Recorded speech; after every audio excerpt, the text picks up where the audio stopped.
Hallelujah. ದೇವ್ರ ನಾಮಕ್ಕೆ ಸ್ತೋತ್ರ. ವಚನಕ್ಕೆ ಸಿದ್ಧರಾಗಿದ್ದೀರಾ? ನಾವೆಲ್ಲರೂ ಚಿಕ್ಕ ಪ್ರಾರ್ಥನೆಯಿಂದ ಕರ್ತನಿಂದ ಸಹಾಯವನ್ನು ಬೇಡ್ಕೊಳ್ಳುವ. ಗಟ್ಟಿ ಆಹಾರ. देव जनरू आसे पट्टागा परमेश्वर के लोग जब ये आशा करते हैं कि हमें आज कुछ नया प्रकट करे प्रभु, तो प्रभु उसका उत्तर देता है. ಗಟ್ಟಿ ಆರಕ್ಕೆ ಸಿದ್ಧರಾಗಿದ್ದೀರಾ? वचन ग्रहिसलिಕ್ಕೆ ಕರ್ತನಿಂದ ಸಹಾಯವನ್ನು ಬೇಡ್ಕೊಳ್ಳುವ. वचन ग्रहण करने के लिए प्रभु से हम मदद मांगेंगे. ಪ್ರಾರ್ಥಿಸುವ. ಕಣ್ಣು ಮುಚ್ಕೊಳ್ಳಿ ಎಲ್ಲರೂ. सभी प्रार्थना करेंगे. ಭೂಮಿಯ ಆಕಾಶಗಳ ಒಡೆಯನೇ, ಪರಲೋಕದ ತಂದೆ, ನಮ್ಮನ್ನು ಸೃಷ್ಟಿಸಿದಂಥ ದೇವರೇ, ಈ ವಾರದ ಮೊದಲನೇ ದಿವಸದಲ್ಲಿ ತಂದೆ ನಮಗೆ ಶ್ರೇಷ್ಠ ವಚನಗಳಿಂದ ತೃಪ್ತಪಡಿಸು. ವಚನಗಳ ಗೂಢಾರ್ಥಗಳನ್ನು ನಾವು ಗ್ರಹಿಸುವಂತೆ ನಮ್ಮ ಆತ್ಮಿಕ ಕಣ್ಣುಗಳನ್ನು, ಕಿವಿಗಳನ್ನು, ಹೃದಯಗಳನ್ನು ತೆರೆದು ನಮ್ಮ ಜ್ಞಾನ ಬುದ್ಧಿಯನ್ನು ತೆರೆದು ವಚನಗಳನ್ನು ಗ್ರಹಿಸುವಂತೆ ಪರಲೋಕದ ಸಾಮರ್ಥ್ಯ ಮತ್ತು ವರವನ್ನು ನೀಡಿ ನಿನ್ನ ವಚನಗಳನ್ನು ಗ್ರಹಿಸುವಂತೆ ಸಹಾಯ ಮಾಡುತ್ತೆ. ವಚನಗಳನ್ನು ಕದಿಯುವಂಥ, ವಚನಗಳನ್ನು ಗ್ರಹಿಸಲಿಕ್ಕೆ ಅಡೆತಡೆ ಮಾಡುವಂಥ ಸೈತಾನ ಮತ್ತು ಆತನ ದೂತರ ಯೋಜನೆಗಳು, ಆತನ ಸಾಮರ್ಥ್ಯಗಳನ್ನು ನೀನು ಕೊಟ್ಟಂಥ ಅಧಿಕಾರದಿಂದ ನಾವು ಸಭೆಯಾಗಿ ಮುರಿತಾ ಇದ್ದೇವೆ, ನಿಷ್ಕ್ರಿಯಗೊಳಿಸ್ತಾ ಇದ್ದೇವೆ. ಸೈತಾನನ ಯೋಜನೆಗಳನ್ನು ಶಪಿಸ್ತಾ ಇದ್ದೇವೆ. ತಂದೆ, ನಿನ್ನ ಪ್ರಸನ್ನತೆ ಕೊನೆವರೆಗೂ ಆವರಿಸ್ಕೊಳ್ಳಿ ಸ್ವಾಮಿ. ನಾವು ಆರಾಧನೆ ಸಮಯದಲ್ಲಿ ಬಂದಂಥ ಪ್ರಸನ್ನತೆ ಕೊನೆವರೆಗೂ ವಚನದ ಗೂಢಾರ್ಥಗಳನ್ನು ನಾವು ಗ್ರಹಿಸುವಂತೆ, ಸೈತಾನ ಗಲಿಬಿಲಿ ಮಾಡದಂತೆ, ದೇವಜನರು ವಚನಗಳನ್ನು ಕದಿಯದಂತೆ, ಬಾಧೆಪಡಿಸದಂತೆ ಆತನೆಲ್ಲ ಸಾಮರ್ಥ್ಯಗಳನ್ನು ನೀನು ಕೊಟ್ಟಂಥ ಅಧಿಕಾರದಿಂದ ನಾವು ಸಭೆಯಾಗಿ ಮುರಿತಾ ಇದ್ದೇವೆ, ನಿಷ್ಕ್ರಿಯಗೊಳಿಸ್ತಾ ಇದ್ದೇವೆ, ಶಪಿಸ್ತಾ ಇದ್ದೇವೆ. ನಿನ್ನ ಸಂಕಲ್ಪ, ನಿನ್ನ ಚಿತ್ತ ನೆರವೇರಲಿ ಸ್ವಾಮಿ. ನಾವೆಲ್ಲರೂ ಕೈ ಎತ್ತಿ ಪ್ರಾರ್ಥಿಸ್ತಾ ಇದ್ದೇವೆ ಸ್ವಾಮಿ. ಪರಲೋಕದ ಕಡೆ ಕೈ ಎತ್ತಿ ಪ್ರಾರ್ಥಿಸ್ತಾ ಇದ್ದೇವೆ. ನಿನ್ನ ಸಾನ್ನಿಧ್ಯ, ನಿನ್ನ ಪ್ರಸನ್ನತೆ ಕೊನೆವರೆಗೂ ಆವರಿಸ್ಕೊಳ್ಳಿ ಸ್ವಾಮಿ. ಸೈತಾನ ಗಲಿಬಿಲಿ ಮಾಡದಂತೆ, ವಚನಗಳನ್ನು ಗ್ರಹಿಸಿದಂತೆ, ವಚನ ಕದಿಯದಂತೆ ನಿನ್ನ ಸಾಮರ್ಥ್ಯ, ನಿನ್ನ ಪ್ರಸನ್ನತೆ ಆವರಿಸ್ಕೊಂಡು ನಮ್ಮನ್ನು ಕಾಪಾಡಲಿ ಸ್ವಾಮಿ. ದೇವದೂತರ ಸೇವೆಗೆ ಮೀಸಲಾದಂಥ ದೇವದೂತರನ್ನು ದಯಪಾಲಿಸಿ ಆ ದೇವದೂತರ ಸೇವೆ ಮೂಲಕ ನಾವು ಬಲ ಹೊಂದುವಂತೆ ಸಹಾಯ ಮಾಡುತ್ತಾನೆ. ಪ್ರತಿಯೊಬ್ಬರನ್ನ ನಿನ್ನ ಕೈಗೆ ಒಪ್ಪಿಸ್ತಾ ಇದ್ದಾನೆ. ಪ್ರಾರ್ಥನೆ ವಿಜ್ಞಾಪನೆ ಕೇಳಿದ್ದಕ್ಕಾಗಿ ಸ್ತೋತ್ರ. ನಜರೇತಿನ ಯೇಸು ಕ್ರಿಸ್ತನ ನಾಮದಲ್ಲಿ ಈ ಪ್ರಾರ್ಥನೆಗೆ ಉತ್ತರವನ್ನು ಬೇಡಿ ಹೊಂದಿದ್ದೇವೆ. ಆಮೇನ್. ಯೂಹಾನನ ಸುವಾರ್ತೆ 8ನೇ ಅಧ್ಯಾಯ. हम सब मिलके पढ़ेंगे ये वचन. ನಾವೆಲ್ಲರೂ ಸೇರಿ ಇದನ್ನು ಉಚ್ಚರಿಸುವ ಪ್ರಿಯರೇ. ಸ್ವಾಮಿ ಹೇಳಿದಂಥ ಮಾತುಗಳು ನಂಬಿದಂಥ ಯಹೂದ್ಯರಿಗೆ. ಎಲ್ಲರೂ ಓದುವ 31 and 32. ಆಗ ಯೇಸು ತನ್ನನ್ನು ನಂಬಿದ ಯಹೂದ್ಯರಿಗೆ, ನೀವು ನನ್ನ ವಾಕ್ಯದಲ್ಲಿ ನೆಲೆಗೊಂಡವರಾದರೆ ನಿಜವಾಗಿ ನನ್ನ ಶಿಷ್ಯರಾಗಿದ್ದು ಸತ್ಯವನ್ನು ತಿಳ್ಕೊಳ್ಳುವಿರಿ ಮತ್ತು ಸತ್ಯವು ನಿಮ್ಮನ್ನು ಬಿಡುಗಡೆ ಮಾಡುವುದು ಎಂದು ಹೇಳಿದನು. ಆಮೇನ್.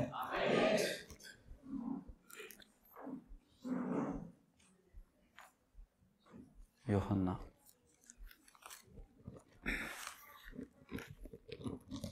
31 और 32 वचन हिंदी में उच्चार करेंगे हम लोग. Are you ready? तब यीशु ने उन यहूदियों से जिन्होंने उस पर विश्वास किया था कहा, यदि तुम मेरे वचन में बने रहोगे तो सचमुच मेरे चेले ठहरोगे. तुम सत्य को जानोगे और सत्य तुम्हें स्वतंत्र करेगा. आमेन. लड़ाई शुरू हो गई. प्रभु ने दाखिले में कहा, दृष्टांत में कहा, लेकिन यहूदी लोग वाक तर्क कर रहे क्योंकि वचन नहीं समझे. वचन नहीं समझे. ಹೌದಾ? ನೀವು ನನ್ನ ವಾक्यದಲ್ಲಿ ನೆಲೆಗೊಂಡವರಾದರೆ, यदि तुम मेरे वचन में बने रहोगे, बने रहना मतलब क्या है? उसके अनुसार चलना है। एक दिन नहीं, प्रतिदिन, हर दिन, नॉट वन डे। मेरे वचन में तुम बने रहोगे तो सचमुच तुम मेरे सच के शिष्य बनोगे, झूठे नहीं। हमको सच ಶಿಷ್ಯ बनना है। ನಿಜವಾದ ಶಿಷ್ಯರಾಗಬೇಕಾ ಅಥವಾ ಹೆಸರಿಗೆ ಶಿಷ್ಯರಾಗಬೇಕಾ ಅಥವಾ ನಿಜವಾದ ಶಿಷ್ಯರಾಗಬೇಕು? ನಿಜವಾದ ಶಿಷ್ಯರಾಗಬೇಕು ಅಂದರೆ ಆತನ ವಾಚನದಲ್ಲಿ ನಾವು ಕೈಗೊಂಡು ನಡೀತಾನೆ ಇರಬೇಕು। ಏಕ್ ದಿನ के लिए नहीं, हर दिन। ಆಗ ನೀವು ಸತ್ಯವನ್ನು ತಿಳ್ಕೊಳ್ಳೋರಿ। प्रभु कहता है कि नेक्स्ट कॉमा है उधर, खत्म नहीं किया, वचन संपूर्ण नहीं हुआ। जब तुम वचन के अनुसार चलोगे तो तुम सत्य जानोगे और वो सत्य तुम्हें छुटकारा देगा, स्वतंत्र होगे। किससे स्वतंत्र होना है? वचन कहता है कि स्वतंत्र होंगे। मराठी में 31-32 विश्वास ठेविला हो, त्यांना येशू म्हणाला, तुम्ही माझ्या वचनात राहिला तर खरोखर माझे शिष्य आहात। तुम्हाला सत्य समजेल व सत्य तुम्हाला बंधमुक्त करेल। सत्य तुम्हाला बंधन मुक्त करेल। कुठलं बंधन? पापाचे बंधन। पापाचे बंधन काय आहे? पापाचे बंधन काय है? कुठलं बंधन मध्ये है हम लोग? देखो, यहूदी लोगों ने लड़ाई किया उधर। हम अब्राहम के संतति है, हम किसी के दास नहीं थे। प्रभु के साथ वाद कर रहे, हम अब्राहम की संतति है, हम किसी के दास नहीं के, कभी किसी दासत्व में नहीं थे हम लोग। ನಾವು ಯಾವುದೋ ದಾಸತ್ವದಲ್ಲಿಲ್ಲ, ನಾವು ಅಬ್ರಾಹ್ಮನ ಸಂತತಿಯವರು ಅಂತ ಆತನಿಗೆ ವಾದ ತರ್ಕ ಮಾಡ್ತಾ ಇದ್ದಾರೆ। तू कैसा कहता है हम बंधन में नहीं है। प्रभु किस बंधन की बात कह रहा था? जो पाप करता है, जो वचन के अनुसार नहीं चलता है, वो किसके बंधन में रहता है? शैतान के वश में रहता है, बंधन रहता है, शैतान के बंधन में रहता है। उस बात की कह रहा है कि वो लोग नहीं समझ रहे थे। जब भी वचन हमको नहीं समझता है, हम गलत उसका मतलब निकालते हैं। हौदा? जब हमको वचन नहीं समझता है, हम अपनी मर्जी से, अपनी सोच से, अपने आइडिया से, अपने दिमाग से उसको समझने की कोशिश करते हैं। लेकिन वचन कहता है कि पतरस अपनी पत्रिका में कह रहा है कि हर एक वचन पवित्र आत्मा से प्रेरित है, जो तभी जाकर जो प्रेषित लोगों ने और भविष्यद्वक्ता ने क्या लिखी, किसने प्रेरणा की थी उनको? पवित्र आत्मा ने प्रेरणा की। इसके लिए कोई भी वचन मनुष्य बुद्धि से विवरण नहीं करना। ये सभा को कह रहा है, ये सभा जान ले। ಹೌದಾ? ಯಾವುದೇ ವಚನಗಳು ಮನುಷ್ಯ ಬುದ್ಧಿಯಿಂದ ವಿವರಿಸತಕ್ಕದ್ದಲ್ಲ। ಯಾಕೆಂದರೆ ಪವಿತ್ರಾತ್ಮನು ಪ್ರೇರಣೆಯಿಂದಲೇ ಪ್ರವಾದಿಗಳು ಬರೆದಿದ್ದಾರೆ। ಯೆಶಾಯನು ಬರೆದಿದ್ದನ್ನು अपनी मर्जी से हम सोच कर नहीं बता सकते, इसका अर्थ ऐसा है। गलबिले ಆಗ್ಬಿಡ್ತದೆ ಸಭೆಯಲ್ಲಿ। जब तुम अपने दिमाग इस्तेमाल करोगे तो कौन सिखाएगा तुम? हमारा शिक्षक कौन है? पवित्र आत्मा। ಹೌದಾ? ನಿಮ್ಮಲ್ಲಿ गलबिले ಆಗ್ತದೆ। If you are not learning from the holy spirit, अगर तुम पवित्र आत्मा के द्वारा नहीं सीखोगे, तुम्हारे अंदर भी गड़बड़ होती है। क्योंकि मैं ऐसा समझता हूं, तुम वैसा समझो। इसके लिए आज 40,000 से भी ज्यादा पंगड़ बन गए। बार बार मैं ये कह रहा हूं ताकि लोग समझे क्यों ये बंधन, इतने पंगड़ क्यों हो गए?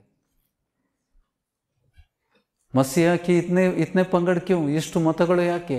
क्रिस्तनु ಒಬ್ಬನೇ, प्रभु एक ही है, लेकिन मत अलग अलग हो गए। क्योंकि मैं ये करूंगा, तुम वो करो।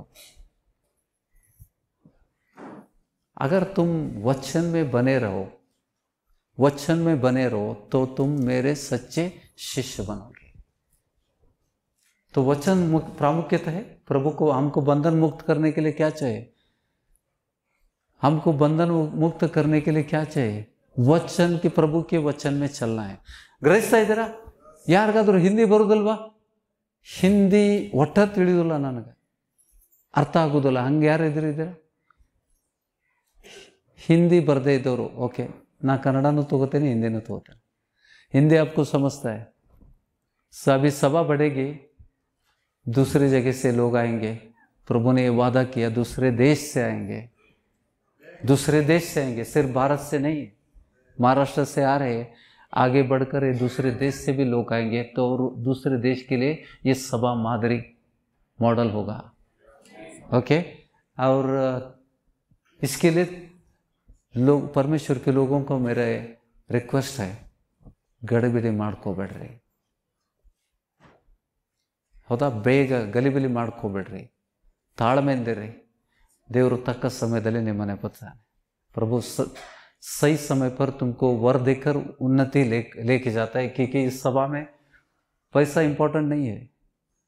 We don't give importance to the people who are with the big pocket. अदा दशम भाग बड़ा बड़ा देने वाले निकल गए ना, इस सभा से अच्छा ही होगा, निकल गए.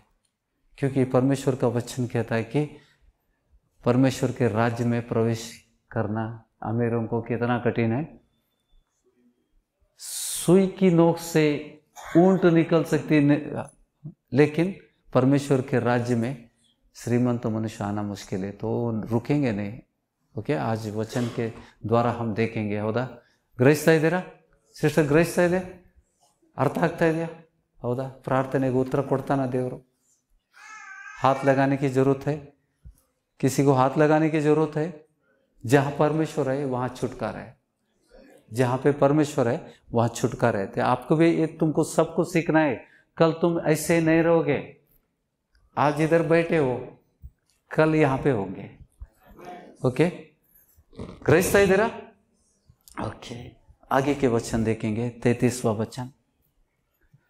सो यहूदी लोगों का रिस्पांस क्या था प्रभु की बातों को? 33वां वचन.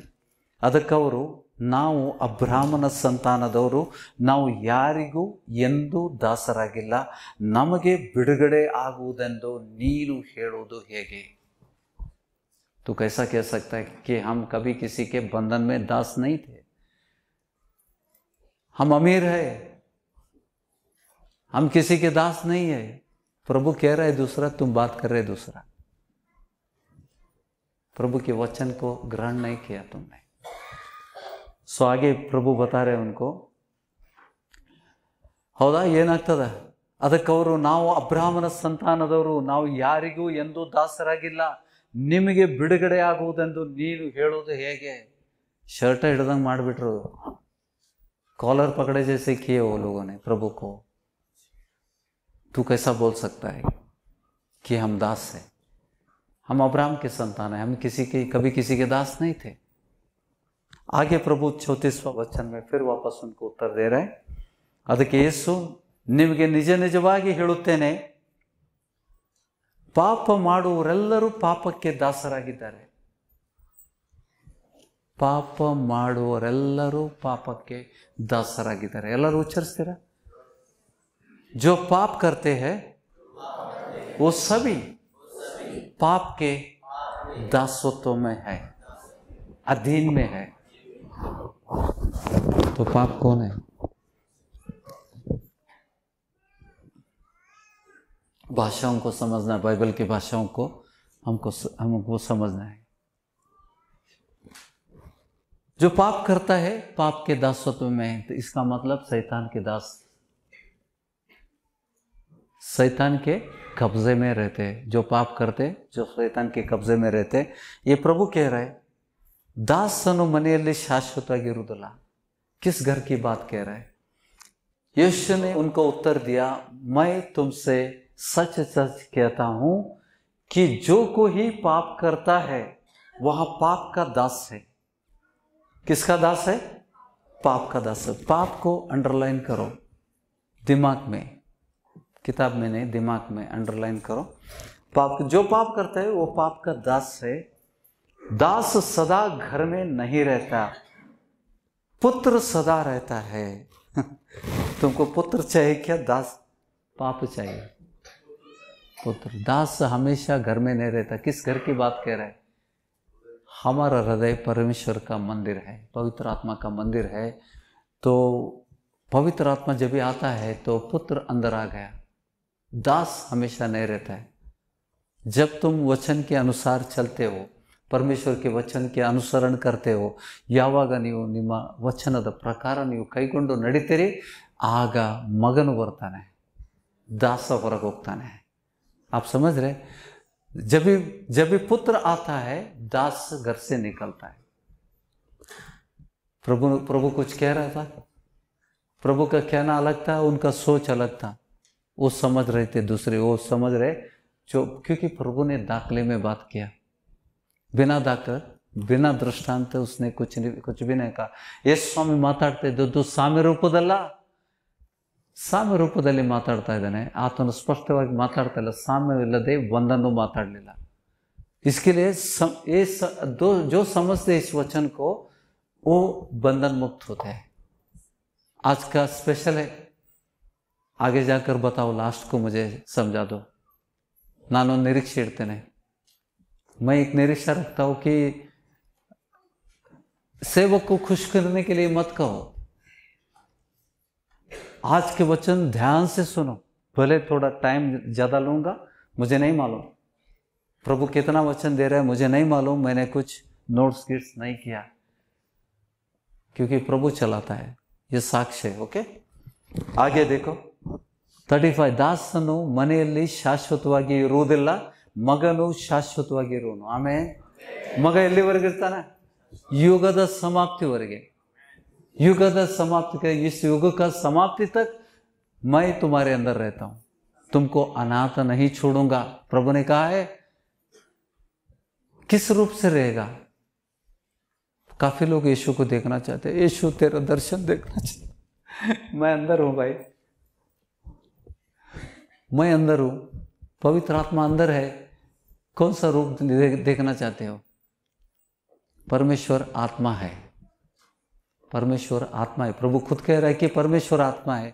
जो सच्चे आराधक है वो परमेश्वर को आत्मा से और सच्चाई से आराधना करते हैं। हम गाते भी है ना, हम गाते भी है इस चीज को। ओके, आत्मದಿಂದ ಸತ್ಯದಿಂದ ಆರಾಧಿಸರು। ಈಗ ಯೇಸು ಸ್ವಾಮಿ ನೀವು ಹೆಂಗೆ ನೋಡ್ತೀರಿ? यीशु को कैसे देखेंगे? अभी आत्मा में है, आत्मा को शरीर नहीं है, आत्मा को शरीर नहीं है। तो यीशु कैसा करता है? कैसे बात करते हैं? यीशु को शरीर नहीं है, अभी शरीर में आया था, मनुष्य बनकर आया था, मनुष्य बनकर अपना कार्य किया, फिर ऊपर वापस गया। तो जब तक मैं नहीं जाऊंगा, वो सहायक मददगार तुमको तुम्हारे पास नहीं आएगा, पवित्र आत्मा नहीं आएगा। जब पवित्र आत्मा आएगा तुम खुश होगे, क्योंकि पुत्र तुम्हारे अंदर आ गया। ಗ್ರಹಿಸ್ತಾ ಇದ್ದೀರಾ? 35వ ವಚನ, ದಾಸನು ಮನೆಯಲ್ಲಿ ಶಾಶ್ವತವಾಗಿ ಇರುವುದಿಲ್ಲ, ಮಗನು ಶಾಶ್ವತವಾಗಿ ಇರುವನು। ಆದದರಿಂದ ಮಗನು ನಿಮಗೆ ಬಿಡುಗಡೆ ಮಾಡಿದರೆ ನಿಜವಾದ ನಿಮಗೆ ಬಿಡುಗಡೆ ಆಗುವುದು। छुटकारा देने वाला कौन है तुमको? किससे छुटकारा मिलता है? शैतान के बंधन से तुमको छुटकारा मिलता है।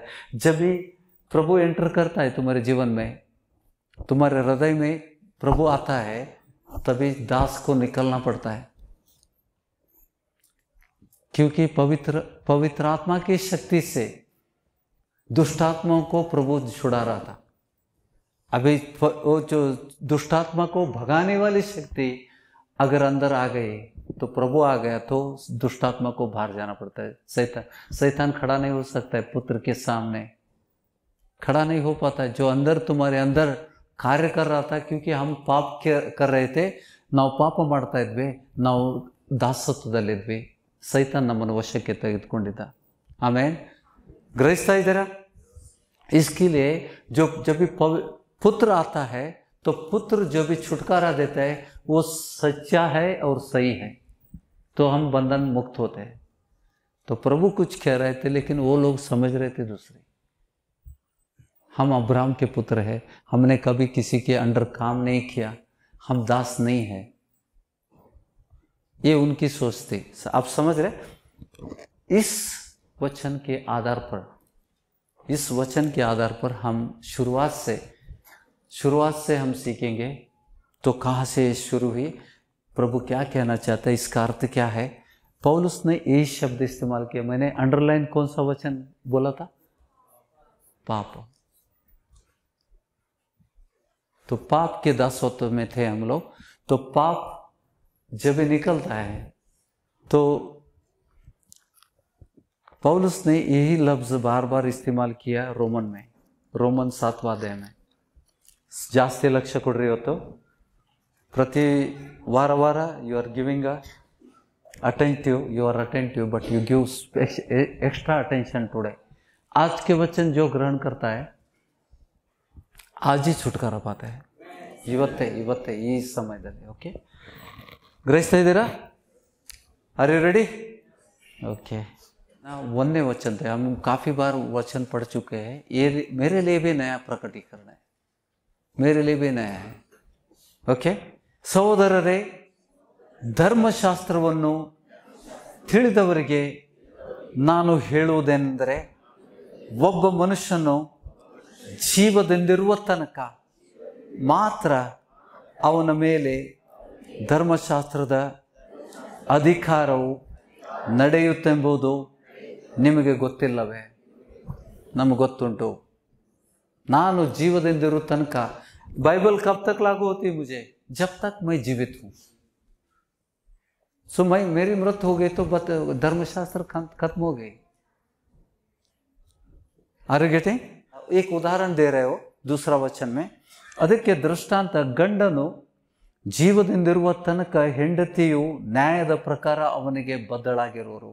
जब तक पति जीवंत है या पत्नी जीवंत है, दोनों को लागू होती है। ಗಂಡ ಆಗಲಿ ಹೆಂಡತಿ ಆಗಲಿ ಜೀವಂತ ಇರುವವರೆಗೆ ಹೆಂಡತಿ ಆತನಿಗೆ ಬದ್ಧಳಾಗಿರ್ತಾಳೆ, उसके बंधन में है। उसके ಆ ಬದ್ಧಳಾಗಿದ್ದಾರೆ ಅಂತಂದ್ರೆ your bond is not broken.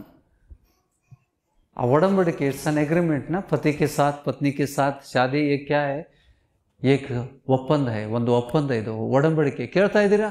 ಭಾಳ ಜನಕ್ಕೆ ಗೊತ್ತಿಲ್ಲ ಇದು, ಕೆಲವೊಬ್ಬರಿಗೆ ಕನ್ಫ್ಯೂಸ್ ಮಾಡ್ಕೋತಾರೆ, ಯಾಕಂದ್ರೆ ನಾವು ಜಾಸ್ತಿ ಓದ್ತೇವೆ, ದೇವರ ವಚನದಲ್ಲಿ ಇಲ್ಲದನ್ನು ನಾವು ಹೆಚ್ಚಾಗಿ ಗ್ರಹಿಸಲಿಕ್ಕೆ ಪ್ರಯತ್ನ ಮಾಡ್ತೇವೆ।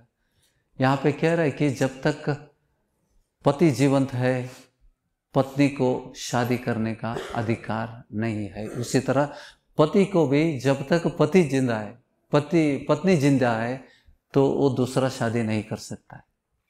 ये वचन धर्मशास्त्र में है, ये वचन में है। नया करार में भी ये लागू होती है हमको। तो काफ़ी लोगों ने, मैंने देखा है, बहुत लोगों ने बहुत सभाओं में ये गलतियां करते हैं। होगा एक कारण के लिए, व्यभिचार के कारण पति या पत्नी अपना जीवन बेटर हाफ को छोड़ सकता है, जीवन संगातिಯನ್ನು ಬಿಟ್ಟುಬಿಡಬಹುದು व्यभिचार के कारण। लेकिन प्रभु ने ये नहीं कहा कि उसको त्याग दो, इसके लिए कहा कि हम ज़्यादा समझते हैं जो वचन में नहीं है। प्रभु ने कभी इजाज़त नहीं दी कि दूसरी शादी करो। छोड़ सकते हैं, वो जीवित है, छोड़ सकते हैं, लेकिन छोड़कर दूसरी के से शादी किया तो वो व्यभिचार कहला जाता है। ग्रहिस्ता इದ್ದೀರಾ? ನೋಡಿ ವಚನ ನೋಡಿ, 2ನೇ ವಚನ, दूसरा वचन। ಅದಕ್ಕೆ ದೃಷ್ಟಾಂತ, ಗಂಡನು ಜೀವದಿಂದಿರುವ ತನಕ ಹೆಂಡತಿಯು ನ್ಯಾಯ ಪ್ರಕಾರ ಅವನಿಗೆ ಬದ್ಧಳಾಗಿರುವರು ಗಂಡನಿಗೆ। ಗಂಡನು ಸತ್ತರೆ ಗಂಡನ ಹಂಗು ಆಕೆಗೆ ತಪ್ಪುವುದು। ಸತ್ತಾಗ ತಪ್ಪುತ್ತದೆ ಹಂಗು। जब भी उसकी मृत्यु होती है तभी उसका बंधन से मुक्त होती हो। एक उदाहरण से कह रहे हैं, वो कहाँ लेके जा रहे देखो हमको। ಗಂಡನು ಸತ್ತರೆ ಗಂಡನ ಹಕ್ಕು ಆಕೆಗೆ ತಪ್ಪುವುದು। ಹೀಗಿರಲಾಗಿ ಗಂಡನು ಜೀವದಿಂದಿರುವಾಗ ಆಕೆ ಬೇರೊಬ್ಬನನ್ನು ಸೇರಿದರೆ ವ್ಯಭಿಚಾರಿಣಿ ಎನಿಸಿಕೊಳ್ಳೋಳು। ಗಂಡನು ಜೀವದಿಂದಿದ್ದಾಗ ಆಕೆ ಬೇರೊಬ್ಬನನ್ನು ಸೇರಿದರೆ ವ್ಯಭಿಚಾರಿಣಿ ಎನಿಸಿಕೊಳ್ಳೋಳು। ಆದರೆ ಗಂಡನು ಸತ್ತ ಮೇಲೆ ಅವನ ಹಂಗು ತಪ್ಪಿದ್ದರಿಂದ ಆಕೆ ಮತ್ತೊಬ್ಬ ಗಂಡನನ್ನು ಮಾಡಿಕೊಂಡರೂ ವ್ಯಭಿಚಾರಿಣಿ ಅಲ್ಲ। ಹಾಗೆ ನನ್ನ ಸಹೋದರರೇ, ನೀವು ಸಹ ಕ್ರಿಸ್ತನ ದೇಹದ ಮೂಲಕವಾಗಿ ಧರ್ಮದ ಶಾಸ್ತ್ರಿಗೆ ಪಾಲಿಗೆ ಸತ್ತರೆ। So he is bringing back to us ಆ ಮ್ಯಾರೇಜ್ ಕವೆನೆಂಟ್ ಅಲ್ಲ, ಆ ಮದುವೆಯ ಒಡಂಬಡಿಕೆಯಿಂದ ಅವನು ಎಲ್ಲಿಗೆ ಬರ್ತಾ ಇದ್ದಾನೆ? ಮತ್ತೆ ಧರ್ಮಶಾಸ್ತ್ರಕ್ಕೆ ನಿಮ್ಮನ್ನು ಎಳ್ಕೊಂಡು ತರ್ತಾ ಇದ್ದಾನೆ. ಓಕೆ, ಹಾಗೆ ಅದರಂತೆ ನನ್ನ ಸಹೋದರರೇ, ನೀವು ಸಹ ಕ್ರಿಸ್ತನ ದೇಹದ ಮೂಲಕವಾಗಿ ಧರ್ಮಶಾಸ್ತ್ರದ ಪಾಲಿಗೆ ಸತ್ತಿರಿ. ಕ್ರಿಸ್ತನ ಶರೀರದ ಮೂಲಕ, ಸಭೆ. ಕ್ರಿಸ್ತನ ದೇಹ ಏನು? ಸಭೆ.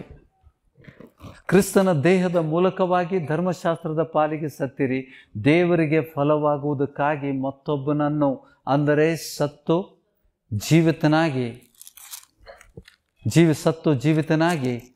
ಎದ್ದಾತನನ್ನು ಸೇರಿಕೊಂಡಿರಿ. पुराना करार का जो धर्मशास्त्र था उसके लिए हम मर चुके हैं, क्योंकि वो रद्द हो गया. पुराना करार हमारे लिए रद्द हो गया, तो वो रद्द हुई हुई चीज़ों को हमने छोड़ दी.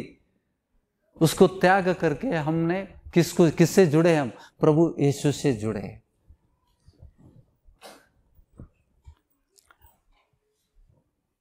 ಐದನೇ ವಚನ, ನಾವು ಶರೀರಾಧೀನ ಸ್ವಭಾವವನ್ನು ಅನುಸರಿಸುತ್ತಿದ್ದಾಗ ದುರಾಸೆಗಳು ಧರ್ಮಶಾಸ್ತ್ರದಿಂದಲೇ ಪ್ರೇರಿತವಾಗಿ ನಮ್ಮ ಅಂಗಗಳಲ್ಲಿ ಯತ್ನಿಸುತ್ತಾ ಇರುವ ಮರಣಕ್ಕೆ ಫಲವನ್ನು ಹುಟ್ಟಿಸುತ್ತಿದ್ದವು. ಐದನೇ ವಚನ, पांचवा वचन क्या कहते हैं? बहुत डीप है ये, क्योंकि जब हम शारीरिक थे, मतलब जब हम अन्य लोग थे, तो पापों की अभिलाषाएं जो व्यवस्था के द्वारा थी, क्योंकि ವ್ಯವಸ್ಥಾ में ಧರ್ಮಶಾಸ್ತ್ರ में ದಶಾಜ್ಞೆಗಳನ್ನು ದೇವರು ಕೊಟ್ಟಲ್ಲ.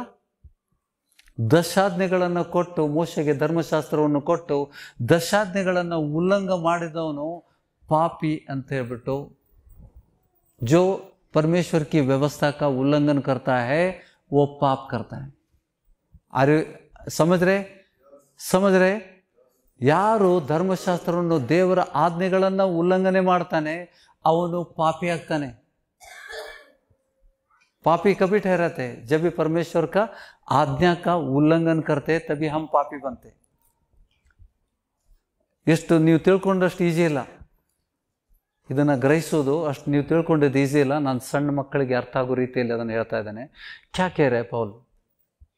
धर्मशास्त्र ಬಂದಿದ್ದರಿಂದ, नियम जो दिया था, आज्ञा प्रभु ने दी थी, तो आज्ञा को उल्लंघन करने से पाप होता है. ये कैसा मालूम पड़ा? किसको मालूम पड़ा? ये चीज किसको मालूम पड़ा? देखो, ನಾವು ಶರೀರಾಧೀನ ಸ್ವಭಾವವನ್ನು ಅನುಸರಿಸ್ತಿದ್ದಾಗ, जब हम अन्य लोग थे, हम शरीर की आशाएं करते थे, ಹೌದಾ? ಶರೀರ ಅದನ್ನು ಅನುಸರಿಸ್ತಿದ್ದಾಗ ದುರಾಸೆಗಳು ಧರ್ಮಶಾಸ್ತ್ರದಿಂದಲೇ ಪ್ರೇರಿತವಾದವು. आशा नहीं करना, लोभ नहीं करना, ये धर्मशास्त्र में दशाज्ञा में लिखा गया. तो ही हमको पता चला कि आशा करना, दूसरों की वस्तु की आशा करना, ये पाप है. कैसा मालूम पड़ा हमको? धर्मशास्त्र जब भी नियम आया तभी हमको पता चला कि वो करना पाप है, आशा करना पाप है.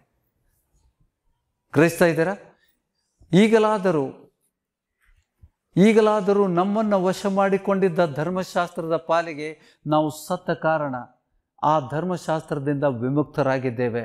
ಹೀಗಿರಲಾಗಿ ಶಾಸ್ತ್ರದ ಹೊರಗಣ ಅರ್ಥಕ್ಕೆ ಅನುಕೂಲವಾದ ಹಳೆ ರೀತಿಯಲ್ಲಿ ನಾವು ದೇವರನ್ನ ಸೇವಿಸೋರಲ್ಲ. ಹಳೆ ರೀತಿಯಲ್ಲಿ ಹೇಳ್ರಿ, ಹಳೆ ರೀತಿಯಲ್ಲಿ ನಾವು ದೇವರನ್ನ ಸೇವಿಸೋರಲ್ಲ. ಪವಿತ್ರಾತ್ಮ ಪ್ರೇರಿತವಾದ ಹೊಸ ರೀತಿಯಲ್ಲಿ ಆತನನ್ನ ಸೇವಿಸೋರಾಗಿದ್ದೇವೆ. ಹೊಸ ಒಡಂಬಡಿಕೆಯಲ್ಲಿ ಹೊಸ ರೀತಿಯಲ್ಲಿ ಪವಿತ್ರಾತ್ಮನಿಂದ ಪ್ರೇರೇಪಿಸಿ. ಯಾರು ಪ್ರೇರೇಪಣೆ ಮಾಡ್ತಾನೆ? ಈಗ ಧರ್ಮಶಾಸ್ತ್ರ ಭರಿಸಿದಂಥ ಪವಿತ್ರಾತ್ಮನ ಪ್ರೇರಣೆಯಿಂದ ನಾವು ನಡೆಸಲ್ಪಡ್ತೇವೆ. ಅದಕ್ಕೆ ರೋಮಾಪುರದ 8:14 ಏನು ಹೇಳ್ತಾನೆ? 8:14 में कहता है, जो भी पवित्र आत्मा के द्वारा चला जाता है वो ही परमेश्वर के बच्चे हैं. तो हमको किसको चलाना है? पवित्र आत्मा के द्वारा हमको चलना है. ಆತನು ಪ್ರೇರೇಪಣೆ ಮಾಡ್ತಾನೆ. ಪವಿತ್ರಾತ್ಮ हमको धर्मशास्त्र ನಡೆಯುವುದಿಲ್ಲ ಈಗ. पुराने रीति से हम नहीं चल रहे, अभी नए तरीके से चल रहे. और नया तरीका क्या है? पवित्र आत्मा हमको प्रेरणा करता है, उसके मार्गदर्शन पे हमको चलना है. ಗ್ರಹಿಸ್ತಾ ಇದ್ದೀರಾ? ಹೊಸ ರೀತಿಯಲ್ಲಿ ನಾವು ನಡಿಬೇಕು. ಅದು ಪವಿತ್ರಾತ್ಮನು ನಮಗೆ ಪ್ರೇರೇಪಣೆ ಮಾಡ್ತಾನೆ. ಆಮೇನ್. ಮುಂದೆ ನೋಡಿ, 6वां वचन हिंदी में भी पढ़ लेंगे. Will read the 6th. परंतु जिसके बंधन में हम थे उसके लिए मरकर अब व्यवस्था से ऐसे छूट गए. पुराने करार से, व्यवस्था से हम ऐसे छूट गए कि लेख की, धर्मशास्त्र की, लेख की मतलब पुरानी रीति पर नहीं वरन आत्मा की नई रीति पर सेवा करते हैं और उसके प्रभु की सेवा कर रहे हैं. पवित्र आत्मा नಮ್ಮನ್ನು प्रेरेपिस्ताने ಈಗ. ये अभी कौन प्रेरणा करता है हमको? पवित्र आत्मा प्रेरणा करता है. ओके. 7 chapter 7वां वचन. ಹಾಗಾದರೆ ಏನು ಹೇಳೋಣ? ಧರ್ಮಶಾಸ್ತ್ರವು ಪಾಪ ಸ್ವರೂಪವೋ? ಧರ್ಮಶಾಸ್ತ್ರ ಕೆಟ್ಟದ್ದೋ? ಧರ್ಮಶಾಸ್ತ್ರವು ಪಾಪ ಸ್ವರೂಪವೋ? ಎಂದಿಗೂ ಅಲ್ಲ. ಧರ್ಮಶಾಸ್ತ್ರದಿಂದಲೇ ಹೊರತು ಪಾಪವೆಂಬುದು ಏನೂ ನಮಗೆ ಗೊತ್ತಾಗಿರಲಿಲ್ಲ. ದೃಷ್ಟಾಂತವಾಗಿ ಆಶಿಸಬಾರದೆಂದು ಧರ್ಮಶಾಸ್ತ್ರವು ಹೇಳದಿದ್ದರೆ ದುರಾಶೆ ಎಂದರೆ ಏನು ನನಗೆ ತಿಳಿಯುತ್ತಿದ್ದಿಲ್ಲ. ಆದರೆ ಪಾಪವು ಈ ಆಜ್ಞೆಯನ್ನು ಅನುಕೂಲ ಹೊಂದು. ನೋಡಿ, क्या अपने मन में रखा था, आपने अंडरलाइन किया था? पापो. देखो वचन कह रहा है कि ಆದರೆ, 8वां वचन ಎಲ್ಲ ನೋಡಿತೀರಾ? ಆದರೆ ಪಾಪವು ದೇವರ ಆಜ್ಞೆಯಿಂದ ಅನುಕೂಲ ಹೊಂದಿ ಸಕಲ ವಿಧವಾದ ದುರಾಶೆಗಳನ್ನು ನನ್ನಲ್ಲಿ ಹುಟ್ಟಿಸಿತು. ಧರ್ಮಶಾಸ್ತ್ರವು ಇಲ್ಲದಿರುವಾಗ ಪಾಪವು ಅಚೇತನವಾಗಿತ್ತು. ಅಚೇತನ ಅಂದ್ರೆ ಏನು? It was a powerless. The devil was the शैतान शक्तिहीन था जब तक आज्ञा दी गई. जब आज्ञा दी गई वो चेतन बन गया, एक्टिव. He become active. ग्रहिस्ता इधर 7वां वचन ग्रहण करें. 7वां वचन हम पढ़ेंगे. तो हम क्या कहे? उच्चार करो. तो हम क्या कहे? क्या व्यवस्था पाप है? कदापि नहीं, वरन बिना व्यवस्था के मैं पाप को नहीं पहचानता. पाप व्यवस्था के द्वारा हमें पाप मालूम पड़ा है. पाप क्या है? व्यवस्था में आशा मत करो. आशा पाप है. हमको कैसा मालूम पड़ा? व्यवस्था के द्वारा. तो प्रभु ने आज्ञा दी, आशा मत करो. तो आशा, वो आज्ञा देने के बाद शैतान एक्टिव हो गया और तुमको प्रेरणा करने लगा आशा करने की. ಹೌದಾ? ಗ್ರಹಿಸ್ತಾ ಇದ್ರೆ ಪಾಪ ಏನಂತ ನಿಮ್ಗೆ ಗೊತ್ತಾಗಿದ್ದು ಧರ್ಮಶಾಸ್ತ್ರದಿಂದ. व्यवस्था दिया गया. जब व्यवस्था दिया तो द डेविल बिकेम एक्टिव. अब उदाहरण के मैं देता हूँ. देखो, सुंदर सी बात है. आदि कांड सबको मालूम है, उत्पत्ति सबको मालूम है. प्रभु ने आदम को सृष्टि किया और थोड़े समय के उसके साथ हवा को सृष्टि नहीं किया. थोड़े समय के बाद प्रभु ने सोचा कि पुरुष अकेला रहना ठीक नहीं, उसको मददगार, उसके लिए एक जोड़ी चाहिए. पत्नी नहीं बोला प्रभु ने, मददगार. Will not use wrong words. पत्नी नहीं कहा प्रभु ने. आदम के लिए मददगार बनाया, सिद्ध किया उसकी हड्डियों से, पसली से. होगा पक्केलुबुಗಳನ್ನು ತೆಗೆದು ಅವಳನ್ನು सर, ये सबको मालूम है, मैं वहां पे नहीं जाऊंगा. लेकिन आदम और हवा को कहाँ रखा प्रभु ने? पहला गार्डन ऑफ ईडन. कहाँ था? ऊपर या नीचे? पृथ्वी पर और स्वर्ग पे एकजुट से. ಯಾರು ಹೇಳ್ತೀರಿ? ಆದಾಮ ಪಾಪ ಮಾಡೋಕ್ಕಿಂತ ಮುಂಚೆ ಎಲ್ಲಿದ್ದ? ಸ್ವರ್ಗೀಯ ಯೆरूशलेम, ಇದು एदेन तोटदಲ್ಲಿದ್ದ. तो एदेन तोट में उधर कौन आ गया? Who became active? कभी एक्टिव हुआ जब प्रभु ने कहा कि आज्ञा दी, व्यवस्था आ गया ना। प्रभु ने कहा तुम सब कुछ खा सकते हो, सभी फल खा सकते हो, लेकिन बीच में एक फल, एक झाड़ है, उस ज्ञान का झाड़, उसका फल नहीं खा सकते, खाओगे तो मरोगे। तो आज्ञा आ गया, तब तक आज्ञा नहीं था, तो पाप अचेतन था, डेविल वॉज नॉट एक्टिव। जब ही आज्ञा दिया तो तुरंत ही बिकेम एक्टिव। हवा के पास हुआ, because he is a weaker vessel. हवा के पास आया, आदम के पास नहीं गया। ये बहुत रहस्य है। पौलुस ने इसको पहला तिमोथी 2 अध्याय में कहा कि पाप किसके द्वारा आया? हवा के द्वारा पाप हुआ, आदम के द्वारा नहीं है।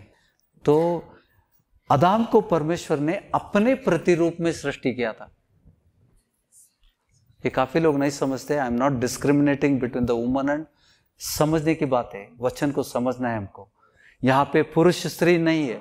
अगर मैं स्त्री पुरता फिर भी मैं ये सच बोलता, लेकिन आज पुरुष होते हुए भी ये सच्चाई सबको जानना है, क्योंकि ये जानकारी तुमको नहीं है, तुम फंसोगे। कोई भी सभा में जाओ, दुनिया की कोई भी सभा में जाओ, दुष्टात्मा से घेरने वाले ज्यादा स्त्री होती है।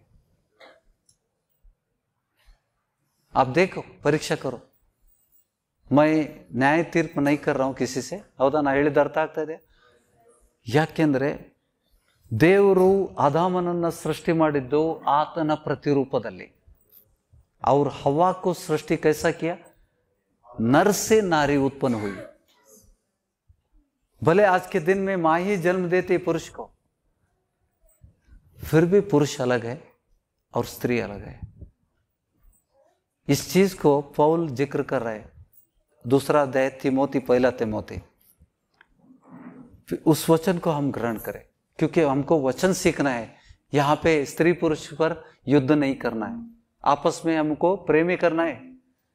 लेकिन वचन को ग्रहण करने के लिए शैतान की योजना समझो, कहां से आता है, कहां से आया, ये दिन में कहां से आया शैतान, क्यों आदम के पास नहीं गया? ये चीज यहाँ पे पौलुस कह रहा है। ಹೌದಾ? ನೀವು ವಚನ ನೋಡಿ, ತಿಮೋತಿಗೆ ಬನ್ನಿ, ತಿರುಗಿ ಬರ್ಬೇಕು ನಾವು। We have to come back to the 7th chapter. Roman 7 में रिबन डालो, वापस आना है हमको। उससे पहले तिमोती के पास जाएंगे। 2nd चैप्टर 8वां वचन से कुछ कह रहा है, स्त्री पुरुष को एडवाइस दे रहा है। स्त्री पुरुषರಿಗೆ ಬೋಧನೆ ಮಾಡ್ತಾ ಇದ್ದಾನೆ ಪೌಲ। इसलिए मैं चाहता हूं कि हर जगह पुरुष बिना क्रोध, ಸಭೆಗೆ ಬಂದಾಗ ಕ್ರೋಧ ಇರಬಾರ್ದು, ಸಿಟ್ಟು ಇರಬಾರ್ದು। हर जगह ಗ್ರಹಿಸ್ತಾ ಇದ್ದೀರಿ? ಏ ಸ್ತ್ರೀಯರಿಗೂ ಅನ್ವಯಿಸ್ತದೆ, ಮತ್ತೆ ನಾವು ಸಿಟ್ಟಿನೊಳಗೆ ಬಂದ್ರೆ ನಡೀತೈತೆ ಅಂತ ಬಂದ್ಗಿದ್ದೀರಿ। ಮತ್ತೆ ಪುರುಷರಿಗಾಗಲಿ ಸ್ತ್ರೀಯರಾಗಲಿ ಕ್ರೋಧ ಅನ್ನೋದು ಇರಬಾರ್ದು, ಪುರುಷರಿಗೆ ಮೊದಲು ಹೇಳ್ತಾ ಇದ್ದೇನೆ। इसलिए मैं चाहता हूं कि हर जगह पुरुष बिना क्रोध और विवाद के पवित्र हाथों को उठाकर प्रार्थना किया करो, नहीं तो प्रार्थना नहीं सुनेगी। अगर तुम्हारे अंदर क्रोध है, तुम्हारे अंदर विरोध है, किसी के प्रति विरोध है, तुम्हारी प्रार्थना नहीं सुनी जाएगी। पुरुष स्त्री सुन रहे, ಸಿಟ್ಟಿಂದ ಸಭೆಗೆ ಬಂದ್ರೆ ವ್ಯರ್ಥ। ಸಭೆಗೆ ಕ್ರೋಧದಲ್ಲಿ ಬಂದ್ರೆ ವ್ಯರ್ಥ ಆಗ್ತದೆ। बिना क्रोध और विवाद, जगड़ ಮಾಡ್ಕೊಂಡು ಸಭೆಗೆ ಬರಬೇಡ್ರಿ, टाइम वेस्ट होता है तुम्हारा। Are you getting? 8ನೇ ವಚನದಿಂದ, ಓಕೆ? ಹೀಗಿರಲಾಗಿ ಪುರುಷರು ಎಲ್ಲಾ ಸ್ಥಳಗಳಲ್ಲಿ ಕೋಪವು ವಾಗ್ವಾದ ಇಲ್ಲದವರಾಗಿ ಭಕ್ತಿಪೂರ್ವಕವಾಗಿಯೇ ಕೈಗಳನ್ನೆತ್ತಿ ಪ್ರಾರ್ಥಿಸಬೇಕೆಂದು ಅಪೇಕ್ಷಿಸುತ್ತೇನೆ। ಹಾಗೆ ಸ್ತ್ರೀಯರು ಮಾನಸ್ಥೆಯರಾಗಿಯೂ, ಮಾನಸ್ಥೆಯರಂದ್ರಿನ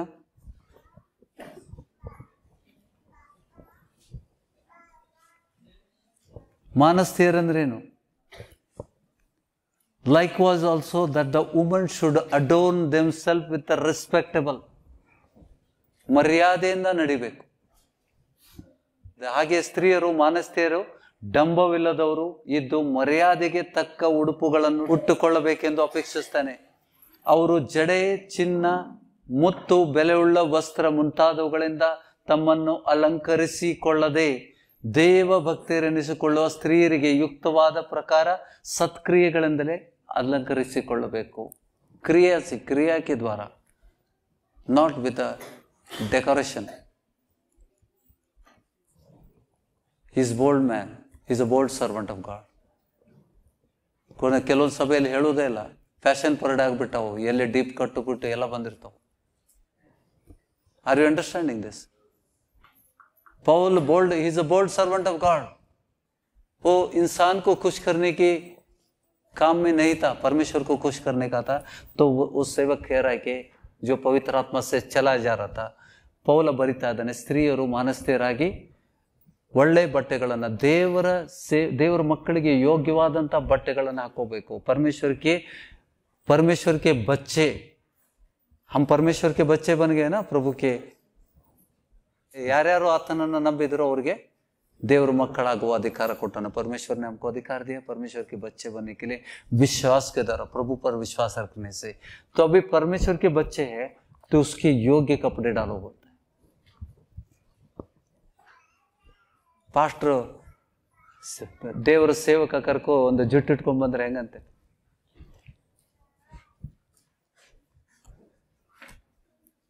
ಹೌದಾ? ಒಂದು ಶೆಂಡಿ ಲಗಾಯ್ತು, ಕೈಸಾ ಲಗ್ತಾ ತುಮಕು ಪಾಸ್ಟರ್, ಇವು ಪಾಸ್ಟ್ರ? ಅವ್ನ ನಂಬಿಕೆ ಕುಂದೋಗ್ಬಿಡ್ತದ. ಹಂಗಂದ್ಬಿಟ್ಟು ಡೆಕೋರೇಷನ್ ಮಾಡಬೇಡ್ರಿ, ಕಾವಿ ಬಟ್ಟೆ ಹಾಕ್ಕೊಂಡು ಜುಬ್ಬ ಹಾಕ್ಕೊಂಡು, ಅದನ್ನು ತಪ್ಪು ಅಂತ ಹೇಳ್ತಾನೆ, ವೇಷ ಅದು. ದೇವರಿಗೆ ಸಮ್ಮಾನಿಸುವಂಥ ಬಟ್ಟೆಗಳನ್ನು ಹಾಕ್ರಿ. प्रभु को सम्मान होना, तुम्हारे कपड़ों से प्रभु को सम्मान होना, हर एक चीजों में, तुम्हारी बातों से, तुम्हारे चलने का मार्ग, ಅದರಿಂದ ಕರ್ತನಿಗೆ ಮಹಿಮೆ ಆಗೋ ರೀತಿಯಲ್ಲಿ ನಾವು ನಡಿಬೇಕು. ಕೆರ್ವಾ ವಚನ, ಸ್ತ್ರೀಯರು ಮೌನವಾಗಿದ್ದು ಪೂರ್ಣ ವಿಧೇಯರಾಗಿ ಉಪದೇಶವನ್ನು ಕೇಳಬೇಕು. ಉಪದೇಶ ಮಾಡುವುದಕ್ಕಾಗಲಿ ಪುರುಷರ ಮೇಲೆ ಅಧಿಕಾರ ನಡೆಸುವುದಕ್ಕಾಗಲಿ ಸ್ತ್ರೀಯರಿಗೆ ನಾನು ಅಪ್ಪಣೆ ಕೊಡುವುದಿಲ್ಲ. ಅವರು ಮೌನವಾಗಿರಬೇಕು. ಮೊದಲು ನಿರ್ಮಿತನಾದವನು ಆದಾಮನಲ್ಲವೇ? ನೋಡಿ ಇಲ್ಲಿ ಹೇಗೆ ಹೇಳ್ತಾ ಇದ್ದಾನೆ. So is going there, revelation I ಉಸ್ಮೆ. ಮೊದಲು ನಿರ್ಮಿತನಾದವನು ಆದಾಮನಲ್ಲವೇ, ಆಮೇಲೆ ಹವಳು. ಇದಲ್ಲದೆ ಆದಾಮನು ವಂಚನೆಗೆ ಬೀಳಲಿಲ್ಲ. सैतान ने किसको फंसा दिया? किसके पास गया? स्त्री के पास. वहां पे वचन देखो, ಇದಲ್ಲದೆ ಆದಾಮನು ವಂಚನೆಗೆ ಬೀಳಲಿಲ್ಲ, ಸ್ತ್ರೀಯು ವಂಚನೆಗೆ ಒಳಬಿದ್ದು ಅಪರಾಧಿಯಾದಳು. ಇವತ್ತಿಗೆ ಹೆಚ್ಚಾದ ಫೈನಾನ್ಸ್ स्कीम जो आते हैं ना, उसमें फंसने वाले औरत ही है. अब फंस के बाद में लास्ट को अभी हाथ से निकल गया, तभी जाकर ಒಂದು ತಪ್ಪು ಮಾಡೇನ್ರಿ. ಹೌದಲ್ರಿ? M I against the woman? ಸ್ತ್ರೀಯರ ವಿರುದ್ಧ ಮಾತಾಡ್ತಾ ಇದ್ದೇನೆ ನಾನು. ವಚನ ಕೇಳ. ಯಾಕೆಂದ್ರೆ ಪಾಪ ಸ್ತ್ರೀಯರು ಉದ್ದೇಶ ಏನು? ಒಳ್ಳೆ ಉದ್ದೇಶ, ನನ್ನ ಕುಟುಂಬ ಒಳ್ಳೇದಾಗಬೇಕು, ನಾವು ಸೌಕಾರ ಆಗಬೇಕು, हम अमीर बनना है. थोड़ा मेहनत करती है, लेकिन कभी कभी शैतान फंसाता है. तो इसके लिए वहां कह रहा है कि शैतान आदम के पास नहीं गया. उसके लिए कारण है, हमको समझना है. आज वचन में हमको समझना है. 14ನೇ ವಚನ, ಇದಲ್ಲದೆ ಆದಾಮನು ವಂಚನೆಗೆ ಬೀಳಲಿಲ್ಲ, ಸ್ತ್ರೀಯು ವಂಚನೆಗೆ ಒಳಬಿದ್ದು ಅಪರಾಧಿಯಾದಳು. ಆದರೂ ಸ್ತ್ರೀಯರು ಮಾನಸ್ತೆಯರಾಗಿ ನಂಬಿಕೆಯಲ್ಲಿಯೂ ಪ್ರೀತಿಯಲ್ಲಿಯೂ ಪರಿಶುದ್ಧತೆಯಲ್ಲಿಯೂ ನೆಲೆಗೊಂಡಿದ್ದರೆ ಮಕ್ಕಳನ್ನ ಹೇರುವುದರಲ್ಲಿ ರಕ್ಷಣೆ ಹೊಂದೋರು. ಕ್ಯಾ ಅರ್ಥ ಇಸ್ಕಾ? ಮಕ್ಕಳನ್ನ ಹಡಿದ್ರ ರಕ್ಷಣೆ ಹೊಂತಾರ? ಹೌದೇನ್ರಿ? ಕ್ಯಾ ಅರ್ಥ ಇಸ್ಕಾ? ಮಕ್ಕಳನ್ನು ಹೆರುವುದರಲ್ಲಿ ರಕ್ಷಣೆ ಹೊಂದವರು. ಹಡ್ಕೊಂತ ಹೋಗ್ರಿ ಅಂತಾನ. What Paul is saying? There must be something ना, देयर मस्ट बी सम, इस वचन में कुछ तो गुणार्थ रहेगा. ಹೇಳ್ರಿ, कौन बोलेंगे? हम सब सीख रहे हैं ना, ನಾವೆಲ್ಲರೂ ಕಲಿತಾ ಇದ್ದೇವಾ? क्या कारण है, क्यों ऐसा? Paul, any chance? ಯಾರು ತಗೋತೀರೇನೋ? Anybody from this side? ಮಕ್ಕಳನ್ನು ಹೆರುವುದರಲ್ಲಿ ರಕ್ಷಣೆ ಹೊಂದೋರು. ಸ್ತ್ರೀಯರು ಮಕ್ಕಳನ್ನು ಹೆರುವುದರಲ್ಲಿ ರಕ್ಷಣೆ ಹೊಂದೋರು. ಇದ ಕೆಲಸ ಮಾಡ್ಕೊಂಡು ಕುಂದ್ರು. ಏನು ಹೇಳ್ತಾನೆ, ಏನಾದರೂ ತಾತ್ಪರ್ಯ क्या उसका हर एक वचन को हमको शोधना करना है.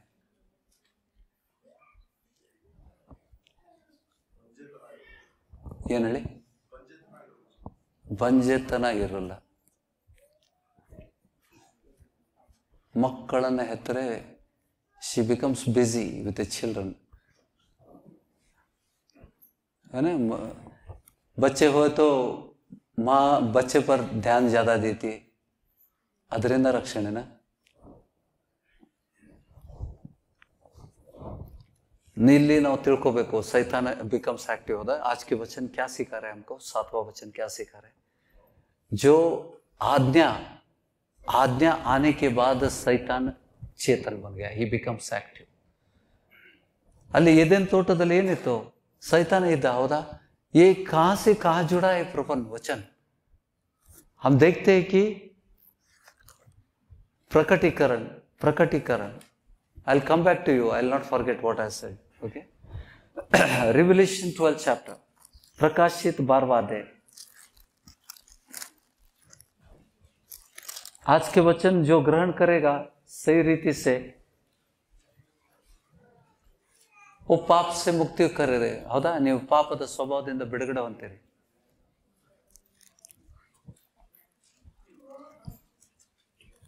सातवां वचन से हम पढ़ेंगे, प्रभु यीशु शूली में अपना कार्य खत्म किया, इट इज फिनिश्ड.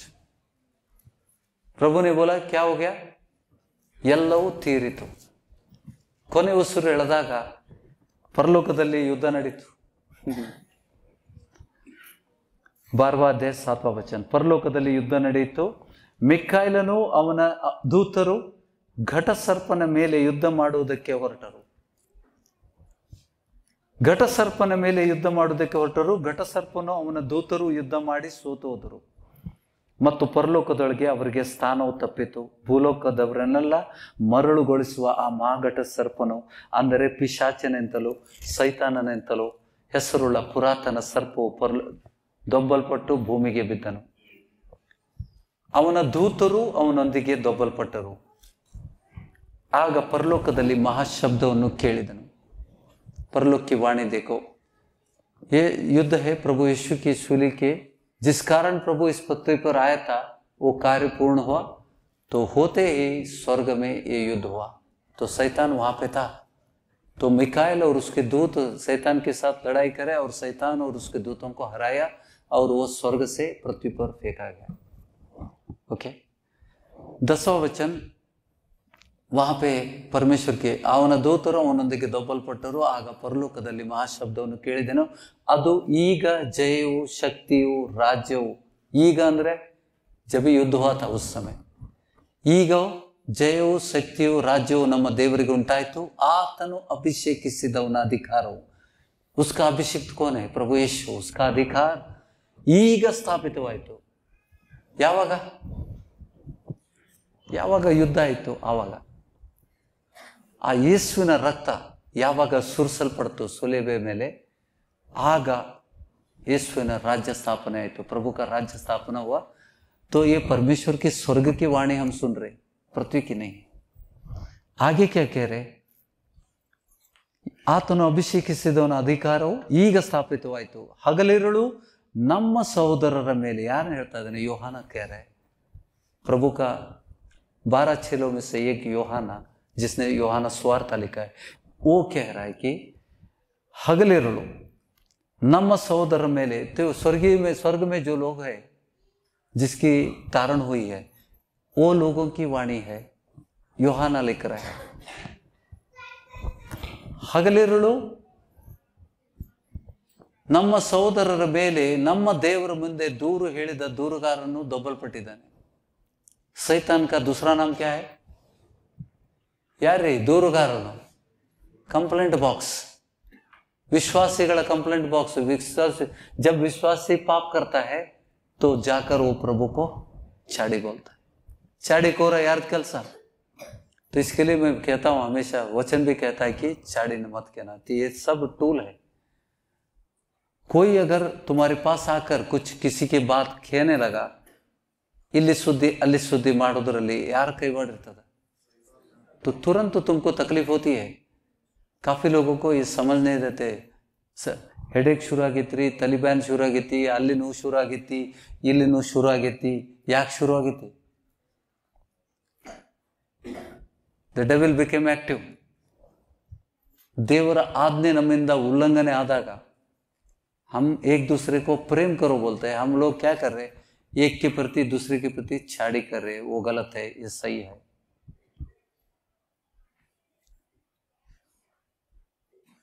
ಗ್ರಹಿಸ್ತಾ ಇದ್ದೀರಾ? ಏನಾಗ್ತದ? ದೇವರ ಆಜ್ಞೆ ಉಲ್ಲಂಘನೆ ಮಾಡಿದ ತಕ್ಷಣ ಏನಾಗ್ತದ? जब तुम परमेश्वर की आज्ञा का उल्लंघन करोगे, तुरंत शैतान तुम्हारे अंदर प्रवेश करता है। क्योंकि व्यवस्था देने तक पाप अचेतन था। मैं वचन छोड़ के नहीं जा रहा हूं। जब व्यवस्था आया तो पाप को एक्टिव हो गया, पाप को ताकत मिल गई, शैतान एक्टिव हो गया। क्योंकि अभी वो व्यवस्था को तुम्हारे द्वारा तुमको प्रेरणा करेगा उसको उल्लंघन करना। तो आदम ने क्या किया था? आदम को जब ये आदेश दिया था तो शैतान ने सुना था परमेश्वर का आज्ञा दिया है, आज्ञा उल्लंघन करने से ये लोगों को मैं अपने कब्जे में लूंगा। क्योंकि परमेश्वर ने 28 का वचन में, पहला अध्याय उत्पत्ति आदिकांड 1ನೇ ಅಧ್ಯಾಯದಲ್ಲಿ ಆದಾಮನಿಗೆ ಆಶೀರ್ವಾದ ಮಾಡಬೇಕಾದ್ರೆ ಏನ್ ಹೇಳ್ತಾರೆ ನೋಡಿ, 28ನೇ ವಚನ. ಇದಲ್ಲದೆ ದೇವರು ಅವರನ್ನ ಆಶೀರ್ವದಿಸಿ, आदम हवा को आशीष किया, प्रभु ने आशीर्वाद किया। 28 में पहला अध्याय फर्स्ट चैप्टर 28 उत्पत्ति ग्रंथ. ಇದಲ್ಲದೆ ದೇವರು ಅವರನ್ನ ಆಶೀರ್ವದಿಸಿ, ನೀವು ಬಹು ಸಂತಾನವುಳ್ಳವರಾಗಿ ಹೆಚ್ಚಿರಿ, ಭೂಮಿಯಲ್ಲಿ ತುಂಬಿಕೊಂಡು ಅದನ್ನು ವಶ ಮಾಡಿಕೊಳ್ಳಿರಿ, ಸಮುದ್ರದ ಮೀನುಗಳ ಮೇಲೆಯೂ ಆಕಾಶದ ಪಕ್ಷಿಗಳ ಮೇಲೆಯೂ ಭೂಮಿಯಲ್ಲಿ ಚಲಿಸುವ ಎಲ್ಲಾ ಜೀವಿಗಳ ಮೇಲೆಯೂ ದೊರೆತನ ಮಾಡಿರಿ ಎಂದನು. देखो, सिर्फ आशीष नहीं किया और उनको अधिकार दिया, इस पृथ्वी पर, पृथ्वी को तुम्हारे वश में ले लो।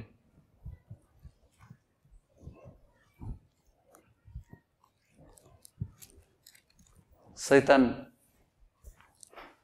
ಗ್ರಹಿಸ್ತಾ ಇದ್ದಾರೆ, ವಚನ ಗ್ರಹಿಸ್ತಾ ಇದ್ದಾರೆ. ಅವ್ರಿಗೆ ಆಶೀರ್ವಾದ ಮಾಡಿದ ದೇವರು, ಬಹು ಸಂತಾನ ಉಳ್ಳವರಾಗ್ರಿ, ಭೂಮಿಯಲ್ಲಿ ತುಂಬಿಕೊಂಡು ಅದನ್ನ ವಶ ಮಾಡಿಕೊಡ್ರಿ. ಯಾರ ವಶದಲ್ಲಿ?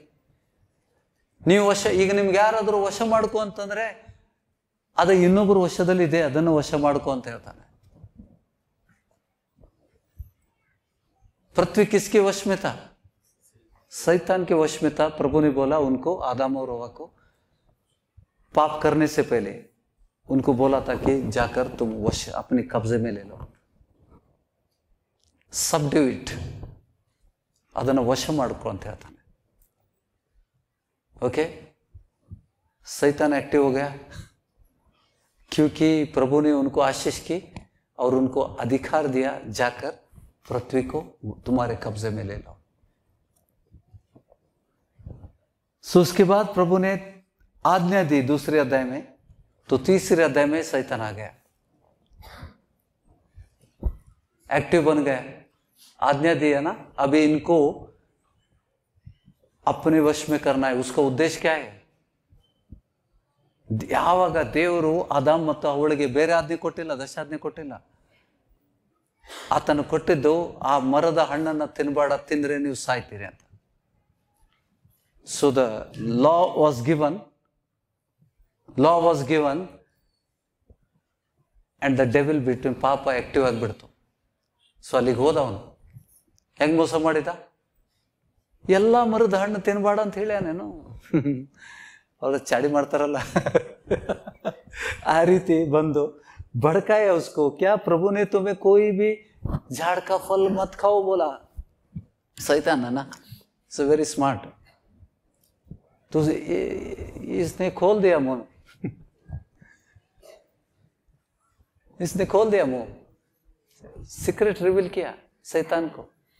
अगर तुम खाओगे, क्योंकि वो ज्ञान का फल है, ज्ञान का झाड़ है, उसका फल खाओगे तुमको ज्ञान आएगा, तुम परमेश्वर के माफिक होगी।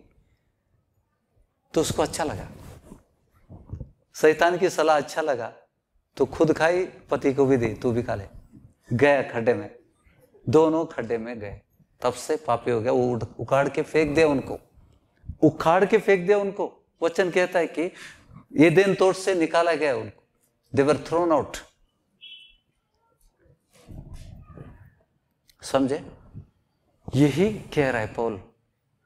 जब आज्ञा प्रभु देता है, जब भी तुमको आज्ञा मिलती है, जब भी आज्ञा का उल्लंघन होता है, तुम शैतान के वश में जाते हैं। कोई भी शैतान ये नहीं देखता कि तू IAS ऑफिसर है, तेरा डिग्री है, तेरा बैंक बैलेंस, तेरा स्मार्टनेस, पर्सनालिटी, तेरा बुल जिम में जाकर जो मसल करते हैं ना, वो सब शैतान हंसता है।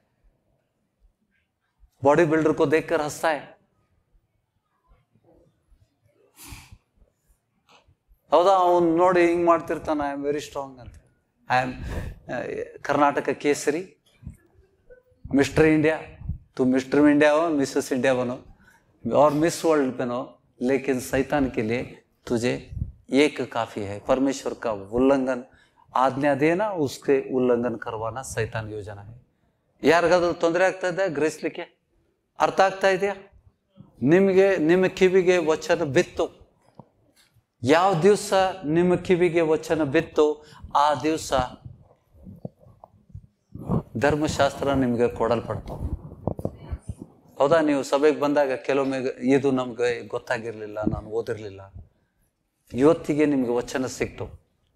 ಆ ವಚನ ಸಿಕ್ಕ ಮೇಲೆ ನಿಮ್ಮ ವಿರುದ್ಧ ಸೈತಾನ ಹೋರಾಡ್ತಾನೆ.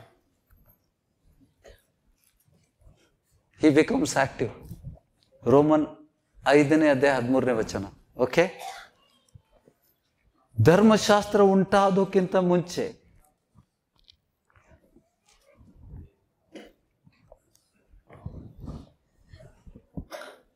ಧರ್ಮಶಾಸ್ತ್ರ ಉಂಟಾದಕ್ಕಿಂತ ಮುಂಚೆ ಪಾಪವು ಲೋಕದಲ್ಲಿತ್ತು. ಆದರೆ ಧರ್ಮಶಾಸ್ತ್ರವಿಲ್ಲದಿರುವಾಗ ಪಾಪವು ಲೆಕ್ಕಕ್ಕೆ ಬರುವುದಿಲ್ಲ. ಆದರೂ ಆದಾಮನ ಕಾಲದಿಂದ ಮೋಶೆಯ ಕಾಲದವರೆಗೂ ಮರಣದ ಆಳ್ವಿಕೆಯು ನಡೀತಿತ್ತು. ಆದಾಮನು ದೇವಾಜ್ಞೆ ಮೀರಿ ಮಾಡಿದ ಪಾಪಕ್ಕೆ ಸಮಾನವಾದ ಪಾಪವನ್ನು ಮಾಡದೇ ಇದ್ದವರ ಮೇಲೆಯೂ ಅದು ನಡೆಯುತ್ತಿತ್ತು.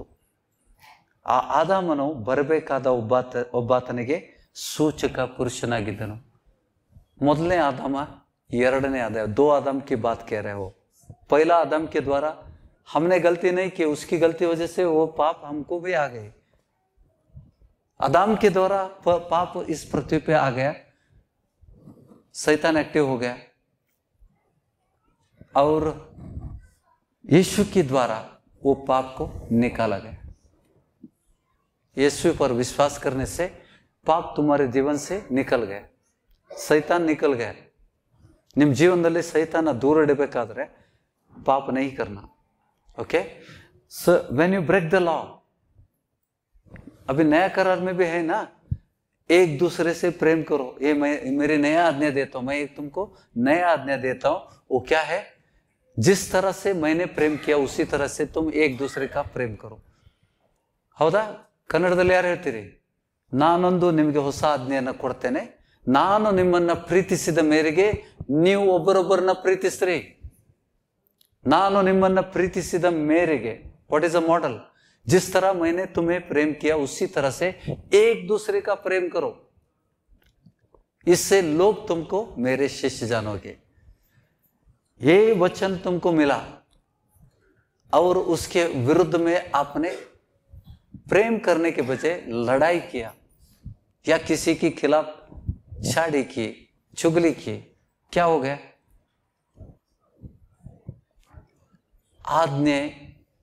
आज्ञೆಯನ್ನ ಅನುಕೂಲ ಹೊಂದಿ, आज्ञा अनुकूल ಹೊಂದಿ. क्योंकि जिस दिन तुमको वचन मिला, यह मतलब सभा के सभी लोगों को हमको प्राण देने जैसा प्रेम करना है, इसका उल्लंघन हुआ, so you are already under the control of devil. ಎಷ್ಟು ವಚನ ಸಿಗ್ತದೆ ಅಷ್ಟು ಪ್ರಬಲವಾಗಿ ಸೈತಾನ ಹೋರಾಡ್ತಾನೆ. ಗ್ರಹಿಸ್ತಾ ಇದ್ದೀರಾ? ಯಾಕೆಂದ್ರೆ ಆ ಆಜ್ಞೆ ನಿಮಗೆ ಸಿಕ್ಕಿದ್ರಿಂದ. ಹಿಂದೆ ಆ ತಪ್ಪು ಮಾಡಿದಾಗ ನಿಮ್ಗೆ ಗೊತ್ತಿತ್ತ? ಹಿಂದೆ ಅನ್ಯ ಜನರಲ್ಲಿ ಮಾಡಿದಾಗ ನೀವು ಪ್ರಸಾದ ತಿಂದ್ರೆ ನಿಮ್ಗೆ ಏನಾದ್ರೂ ಆಗ್ತಿತ್ತ? ನಾ ಕೇಳಿದ ಪ್ರಶ್ನೆ ಅರ್ಥ ಆಗ್ತಾ ಇದೆಯಾ? ಹಿಂದೆ ಸಭೆಗೆ ಬರೋಕ್ಕಿಂತ ಮುಂಚೆ ಪ್ರಸಾದ ತಿಂತಾನೆ ಇದ್ರಿ, है ना? मंदिर में चढ़ाया हुआ सब खाते थे, तभी कुछ होता था। अभी क्यों हो रहा है? अभी क्यों हो रहा है? क्या होता है? ಯಾರು ಹೇಳ್ತೀರಾ? ಪ್ರಸಾದ ತಗೊಂಡು ತಿಂದಾಗ ಬರೀ ತಗೊಂಡಾಗ ಏನಾಗ್ತದೆ? ತಿನ್ನೋದು ದೂರ ಉಳಿತು. ಕೈಯಾಗ ತಗೊಂಡ್ರು ಶುರುನ. ಯಾರು ಹೇಳ್ತೀರಿ? ಸಾಕ್ಷಿ ಹೇಳ್ತೀರಿ? ಹಾಜಿ, ಹೌದು. ನಿನ್ನ ವಿಷಯದಲ್ಲಿ ಹೇಳ್ತಾನೆ, ಬೇಜಾರು ಮಾಡ್ಕೋಬೇಡ. You are still young.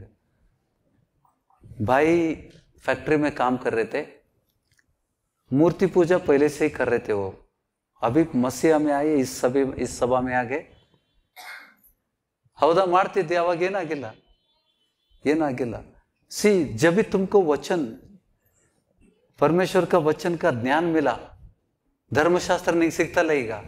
ವಿಗ್ರಹಾರಾಧನೆ, ನೈವೇದ್ಯ ತಿನ್ನಬಾರ್ದು, उसको मत अशुद्ध वस्तुಗಳನ್ನು मुಟ್ಟಬಾರ್ದು ಅಂತ ಗೊತ್ತಾದಾಗ, एक बार उन्होंने थक गए थे फैक्ट्री में काम करते करते. बॉस भी नहीं था, बॉस का चेयर पर बैठने जैसा लगा उनको. तो बॉस नहीं थे तो उधर बैठ गए. तो बैठकर थोड़ा रेस्ट कर रहे थे. गलत इसमें नहीं बता रहा हूं मैं. पीछे फोटो थे, पूजा की हुई फोटो वगैरह थे, वो लगाते हैं ना फैक्ट्री में लगाते. तो वहां पे उसको थोड़ा ऐसा लग गया, शायद बाल लगा हो. हाँ, थोड़ा सर उधर जाके लगा वो फोटो को. तो 15 दिन हमारे घर में सोए हो. पहला ऐसा नहीं होता था. ना ಹೇಳಿದ ಅರ್ಥ ಮಾಡ್ಕೊಳ್ರಿ. ಮೊದಲು धर्मशास्त्र देने से पहले वो लोग पूजा करते थे, खाते थे, नैवेद्य करते थे, कुछ नहीं होता था. अभी तुमको वचन का ज्ञान मिला. मतलब क्या मिला? धर्मशास्त्र ने जीवनದಲ್ಲಿ ಬಂತು, परमेश्वर का आज्ञा तुम्हें मिला, और उसका जब ये उल्लंघन हुआ तो कौन आ गया? पाप आ गया. कौन है पाप? है शैतान एक्टिव आधा. काफी लोगों को नहीं सोचता, नहीं हम लोग करते थे, इतना साल कुछ नहीं हुआ, अभी क्या होता है? कर लो ना, मेरे घर में आओगे.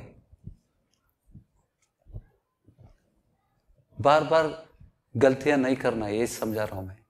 ये सभೆಗೆ ಬಂದ್ಬಿಟ್ಟು ನೀವು ಧ್ಯಾನ, हड़े सभेले जो पुराने इसमें तुमने गलती किया तो वहां पे कुछ नहीं होता था, क्योंकि तुम्हें वचन नहीं मिला था. एक बार वचन जानने के बाद वचन का जानबूझकर उल्लंघन करने से, जानबूझ के नहीं, उसने जानबूझ के नहीं किया था.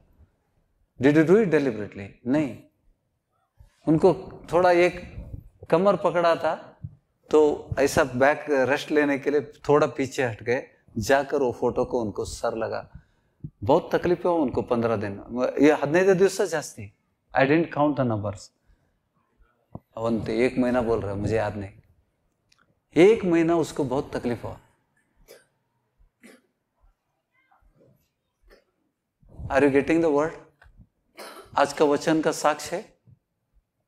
ಸೊ ಧರ್ಮಶಾಸ್ತ್ರ ಒಮ್ಮೆ ನಿಮಗೆ ವಚನ ಸಿಕ್ತು, ಆವಾಗ ನೀವು ಬೇಕಂತಾನೆ ಅಲ್ಲಿ ಉಲ್ಲಂಘನೆ ಮಾಡಿದ್ರೆ. ಹೌದಲ್ಲ ಸಿಸ್ಟರ್? ಎಷ್ಟೋ ಸತಿ ನೀವು ಹಿಂದೆ ಅನ್ಯ ಜನರಾದಾಗ ಏನೇನು ಮಾಡಿದಿರಿ, ಈಗ ನಡೀತದ? ಪೂಜೆ ಮಾಡಿರಿ, ಎಲ್ಲೆಲ್ಲಿ ಹೋಗಿರಿ, ಕಣಿ ಹೇಳಿಸ್ಕೊಂಡ್ರಿ, ಏನೇನು ಮಾಡಿದ್ರಿ, ಏನಾಗಿಲ್ಲ. ಈಗ ಮಾಡ್ರಿ. कोई भी छोटा उल्लंघन, अविश्वास, ಅಪನಂಬಿಕೆ ಪಾಪ ಅಂತ ಈ ಸಭೆಯಲ್ಲಿ ಕಲಿಸಿದೆನಾ? ನೀವು ಅಪನಂಬಿಕೆ ತೋರಿಸಿದ್ರಿಂದ ಸೈತಾನನ ವಶಕ್ಕೆ ಹೋಗ್ತೀರಿ. बड़ा किसी का मर्डर करने की जरूरत नहीं. अविश्वास करने से, प्रभु पर विश्वास न करने से तुमको तकलीफ होती. पहले तुम अन्य थे, बीमार पड़ने से दवाखाना जाते थे, डॉक्टर के पास जाते थे, गोली लेते थे, खाते थे. अभी खाओ, अभी खा के दिखाओ. I challenge you. अभी खाते ही तुमको ज्यादा होता है, ರಿಯಾಕ್ಷನ್ ಆಗ್ಬಿಡ್ತದೆ, ನಿಮಗೆ ವಾಂತಿ ಆಗ್ತದೆ. ಕೈ ಚೀಜೆ ಸಾಮರ್ಥ್ಯ ನಾ ಹೇಳ್ತಾ ಇದ್ದಾನೆ. ಕೆಲವೊಂದು ಸಾಮರ್ಥ್ಯಗಳನ್ನ ಈ ಸಭೆಯಲ್ಲಿ ನಾನು ಬೇಕಂತಾನೆ ಉಪಯೋಗಿಸ್ತಾ ಇಲ್ಲ. देव नमगे कितना परमेश्वर ने शक्ति दिया, सामर्थ्य दिया, हमको जानना है वचन के द्वारा. 13वां वचन दूसरी भाषा में मराठी में पढ़ेगा सिस्टर. 5वां रोमन 5:13. कारण नियमशास्त्रापूर्वी पाप जगात होतेच, पण नियमशास्त्र नसले म्हणजे पाप गणण्यात येत नाही. सही है, सही ट्रांसलेशन है. ಪಾಪವು ಗಣನೆಗೆ ಬಂದಿಲ್ಲ. ಇಲ್ಲೇನು ಹೇಳ್ತಾ ಇದ್ದಾನೆ? ಧರ್ಮಶಾಸ್ತ್ರವಿಲ್ಲದ ಪಾಪ ಲೆಕ್ಕಕ್ಕೆ ಬರುವುದಿಲ್ಲ. ಧರ್ಮಶಾಸ್ತ್ರ ಉಂಟಾದಕ್ಕಿಂತ ಮುಂಚೆ ಪಾಪ ಲೋಕದಲ್ಲಿದ್ದರು. ಆದರೆ ಧರ್ಮಶಾಸ್ತ್ರವಿಲ್ಲದಿರುವಾಗ ಪಾಪವು ಲೆಕ್ಕಕ್ಕೆ ಬರುವುದಿಲ್ಲ. ದೇವರು ಪಾಪ ಲೆಕ್ಕಕ್ಕೆ ಕನ್ಸಿಡರ್ ಮಾಡಲಿಲ್ಲ ಪಾಪ ಅಂತ. ಬಿಕಾಸ್ ಯು ಡಿಂಟ್ ನೋ, ನಿಮ್ಗೆ ಗೊತ್ತಿರಲಿಲ್ಲಲ್ಲ.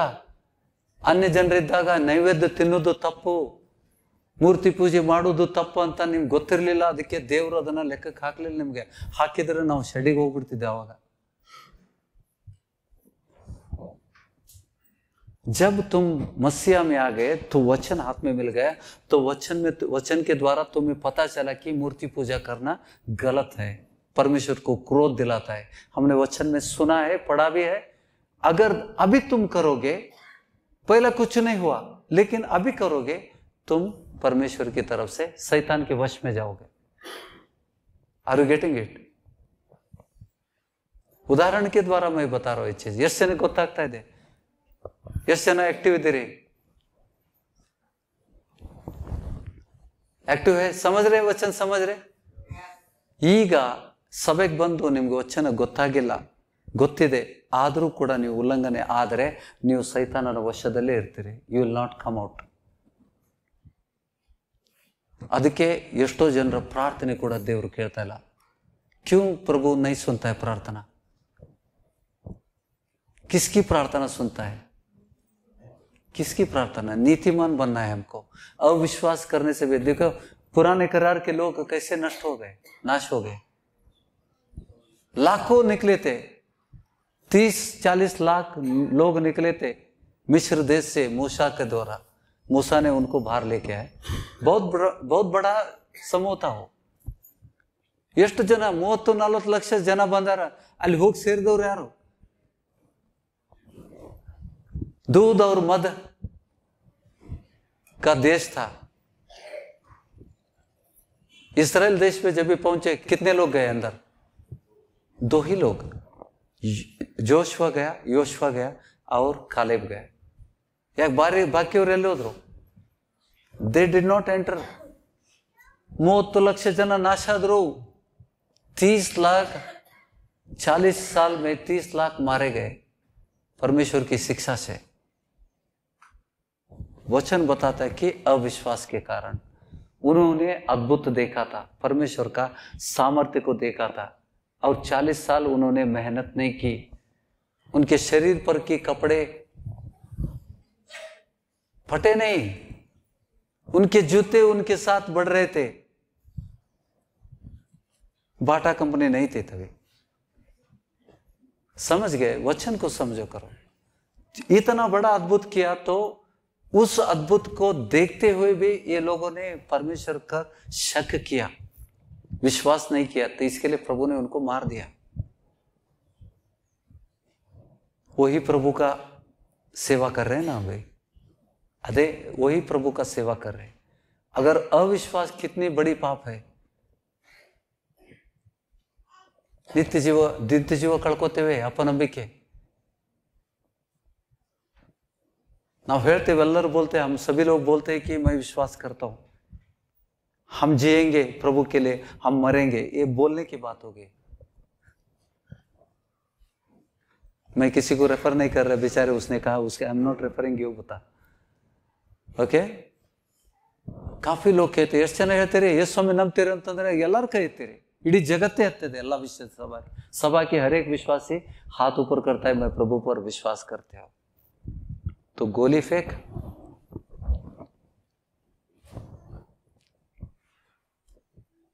ನಿನ್ನಂತೆ ಯಾರಿಲ್ಲ, ನಿನ್ನ ಹಾಡಾತಿದ್ರಲ್ಲ ಎಲ್ಲದನ್ನು. Praveen, where are you? ನಿನ್ನಂತೆ ಯಾರಿಲ್ಲ, ನಿನ್ನ ಹೊರತು ಬೇರೆ ದೇವರಿಲ್ಲ, ನೀನೇ ನನಗೆಲ್ಲ, ಮತ್ತಾರು? ಮುಂದೆ ಹೇಳ್ರು, ಯಾವ ಭಯ ಇಲ್ಲ. ಗುಳ್ಗಿ ಚೆಲ್ಲಕರು, ಗುಳ್ಗಿ ಚೆಲ್ರಿ, ಬಂತು ನೋಡು, ಯಾವ ಭಯ ಇಲ್ಲ. ತಪ್ಪಾಗಿ ಹಾಡ್ತೀವಿ ನಾವು.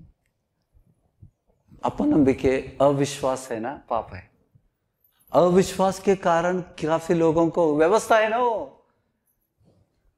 अपनंबिके पाप अंत व्यवस्था ना. जब तुमने सुना तो शक करना, प्रभु पर विश्वास नहीं करना पाप है. तो अगर तुमने अपनंबिಕೆಯನ್ನು ತೋರಿಸಿದ್ರೆ ಏನಾಯ್ತು? ಯಾರಾಗ್ತೇ ಹೋದ? वो बोलता हो प्रभु ने कैसा रखा है, वचन का उल्लंघन करते ही तुमको शैतान अपने कब्जे में लेता है. ಈ ಕಾರಣದಿಂದ ನಿಮ್ಮ ಪ್ರಾರ್ಥನೆಗಳಿಗೆ ಉತ್ತರ ಆಯ್ತು. ನಾವು ಎಷ್ಟೋ ಜನ ಪ್ರಾರ್ಥನೆ ಮಾಡ್ತೇವೆ, ದೇವರೇ ಯಾಕಪ್ಪ ಕಣ್ಣೀರು ಹಾಕಿ ನಾವು ಪ್ರಾರ್ಥನೆ ಮಾಡ್ತೇವೆ, ನನ್ಗೆ ಯಾಕೆ ಕಣ್ತಿರ್ತಾ ಇಲ್ಲ, ನಂಗೆ ಯಾಕೆ ಉತ್ತರ ಕೊಡ್ತಾ ಇಲ್ಲ, ನೀ ಅದಿಯೋ ಇಲ್ಲ, तू है भी या नहीं? हम हमारी गलतियों को नहीं देते यार. दो किस पर गलतियां ठोप रहे हम लोग? प्रभु पर. तू है भी है नहीं? तू कुठे आहे रे बाबा? मी एवढा रडत आहे, मी एवढा बोलत आहे, एवढा रडत आहे, कुठे आहे तू? हाई भी है नहीं? पास्टर ने झूठा बोला क्या? रोने से नहीं, परमेश्वर की आज्ञा का उल्लंघन होने से हमारी पापों की हम फिर पाप करते हैं. अविश्वास पाप है. ಎಂತ ನಂಬಿಕೆ ಬೇಕು ದೇವರನ್ನು ಮೆಚ್ಚಿಸೋದಕ್ಕೆ? ನಂಬಿಕೆ ಇಲ್ಲದೆ ದೇವರನ್ನ ಮೆಚ್ಚಿಸುವುದು ಅಸಾಧ್ಯ ಅಂತ ವಾಕ್ಯ ಹೇಳ್ತದೆ. ನಂಬಿಕೆ ಬೆಳೆಸಬೇಕು. जब हमारे विश्वास को बढ़ाने के लिए हमको वचन को हर दिन सुनना है. वचन सुनते सुनते प्रभु ने क्या किया? थोड़े लोग वचन पढ़ते हैं लेकिन विश्वास नहीं करते. मैंने पहले बार ಹಿಂದೆನೂ ತೋರಿಸಿದನಲ್ಲ, ನಮ್ಮ ಕಡೆ ಬಹಳ ಬೈಬಲ್ ಪಂಡಿತರದಾರ, रिकॉर्ड ಮಾಡಿದವರು.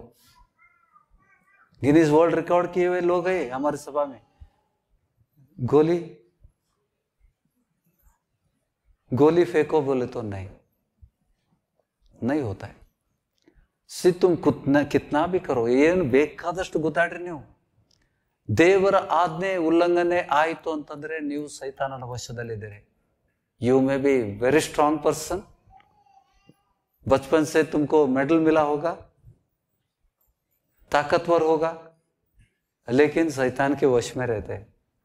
शैतान तुम्हारी पर्सनालिटी को नहीं देखता है, उल्लंघन करवाता है, तुमको प्रेरणा करता है. तो वापस हम लोग 7वां अध्याय में जाएंगे. 8वां वचन. ಆದರೆ ಪಾಪವು ದೇವರ ಆಜ್ಞೆಯಿಂದ ಅನುಕೂಲ ಹೊಂದಿ, it took advantage of the God's law. The devil took advantage of the God's law. शैतान ने परमेश्वर की आज्ञाओं का गलत फायदा उठा रहा था. लोगों को उस आज्ञा को उसको मिलते, वो व्यक्ति को मिलते, उसको उल्लंघन करने का प्रेरणा. ಆದರೆ ಪಾಪವು ಆ ಆಜ್ಞೆಯಿಂದ ಅನುಕೂಲ ಹೊಂದಿ ಸಕಲ ವಿಧವಾದ ದುರಾಶೆಗಳನ್ನು ನನ್ನಲ್ಲಿ ಹುಟ್ಟಿಸಿತು. ಪಾಪವು, देखो वचन क्या है? पाप क्या कह रहे? पाप एक व्यक्ति है, उधर शैतान है. ಆದರೆ ಪಾಪವು ದೇವರ ಆಜ್ಞೆಯಿಂದ ಅನುಕೂಲ ಹೊಂದಿ ಸಕಲ ವಿಧವಾದ ದುರಾಶೆಗಳನ್ನು ನನ್ನಲ್ಲಿ ಹುಟ್ಟಿಸಿತು. ಆಜ್ಞೆ ಬಂದ ಮೇಲೆ ಅವನು ನಿನಗೆ ಬಂದ. जब तक तुमको आज्ञा परमेश्वर का वचन नहीं मिला, तब तक शैतान तुमको उस आज्ञा का उल्लंघन करने के लिए प्रेरणा नहीं कर रहा था. जब तुमको समझ में आया तो शैतान तुमको दुष्प्रेरणा करने लगा उस वचन को उल्लंघन करने पर, ताकि वो तो हमेशा तुमके अपने कब्जे में रखे. शैतान की योजना क्या है? शैतान की योजना क्या है? प्रभु ने उसको आज्ञा दी, न्याय किया, उसको न्याय नहीं हुआ उसका. आखिर में कहां जाएगा शैतान? अग्नि किसके लिए, नरक किसके लिए सिद्ध किया है? शैतान और उसके दूतों के लिए. सो उसको वहां जाना खचित हो गया, क्योंकि उसको ज्ञान था. ಸೈತಾನನಿಗೆ ಜ್ಞಾನ ಇದ್ದಿದ್ದರಿಂದ ಆತನು ಬೇಕಂತಾನೆ ಉಲ್ಲಂಘನೆ ಮಾಡಿದ್ರಿಂದ ದೇವರು ಅವನಿಗೆ ನ್ಯಾಯ ತೀರ್ಪು ಮಾಡಿದ್ದಾನೆ. ನರಕಕ್ಕೆ ನಾನು ಒಬ್ಬನೇ ಹೋಗುವುದಿಲ್ಲ. ದೇವರು ಮನುಷ್ಯನ ಸ್ವರೂಪದಲ್ಲಿ ಸೃಷ್ಟಿ ಮಾಡಿದಂಥ, ತನ್ನ ಸ್ವರೂಪದಲ್ಲಿ, ದೇವರ ಸ್ವರೂಪದಲ್ಲಿ ಸೃಷ್ಟಿ ಮಾಡಿದಂಥ ಮನುಷ್ಯನನ್ನ ನಾನು ನರಕಕ್ಕೆ ಒಯ್ತೇನೆ. Because he has no repentance. ಅವನಿಗೆ ಪಶ್ಚಾತ್ತಾಪ ಮಾಡಿದರೂ ಕೂಡ ನರಕ ತಪ್ಪೋದಿಲ್ಲ.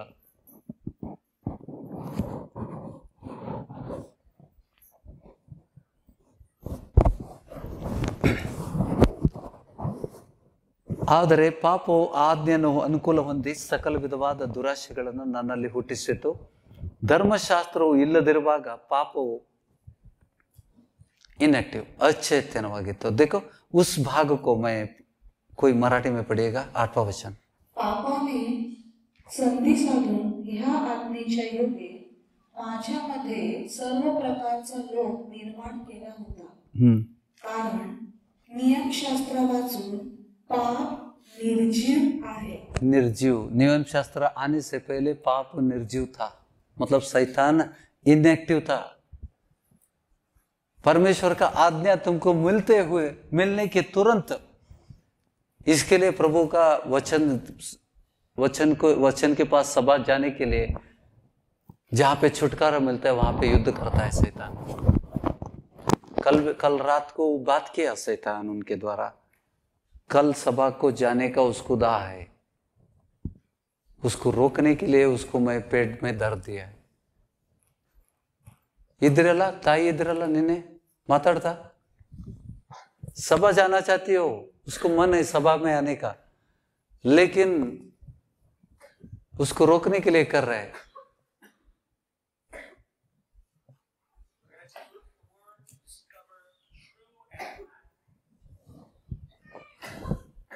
ಮುಂದೆ ನೋಡುವ. ಮೊದಲು ನಾನು ಧರ್ಮಶಾಸ್ತ್ರವಿಲ್ಲದವನಾಗಿದ್ದು ಜೀವದಿಂದೆದ್ದೆನು. जीवित था मैं, क्योंकि धर्मशास्त्र नहीं था मेरे पास. ಮೊದಲು ನಾನು ಧರ್ಮಶಾಸ್ತ್ರವಿಲ್ಲದವರಾಗಿದ್ದ ಜೀವದಿಂದೆದ್ದೆನು. ಆಜ್ಞೆಯು ಬಂದಾಗ ಪಾಪಕ್ಕೆ ಜೀವ ಬಂತು. आज्ञा जब आ गई तो पाप को जान आ गई. पापಕ್ಕೆ ಜೀವ ಬಂತು, ನಾನು ಸತ್ತೇನೆ. उसको जान आ गई, इसके लिए मैं मर गया.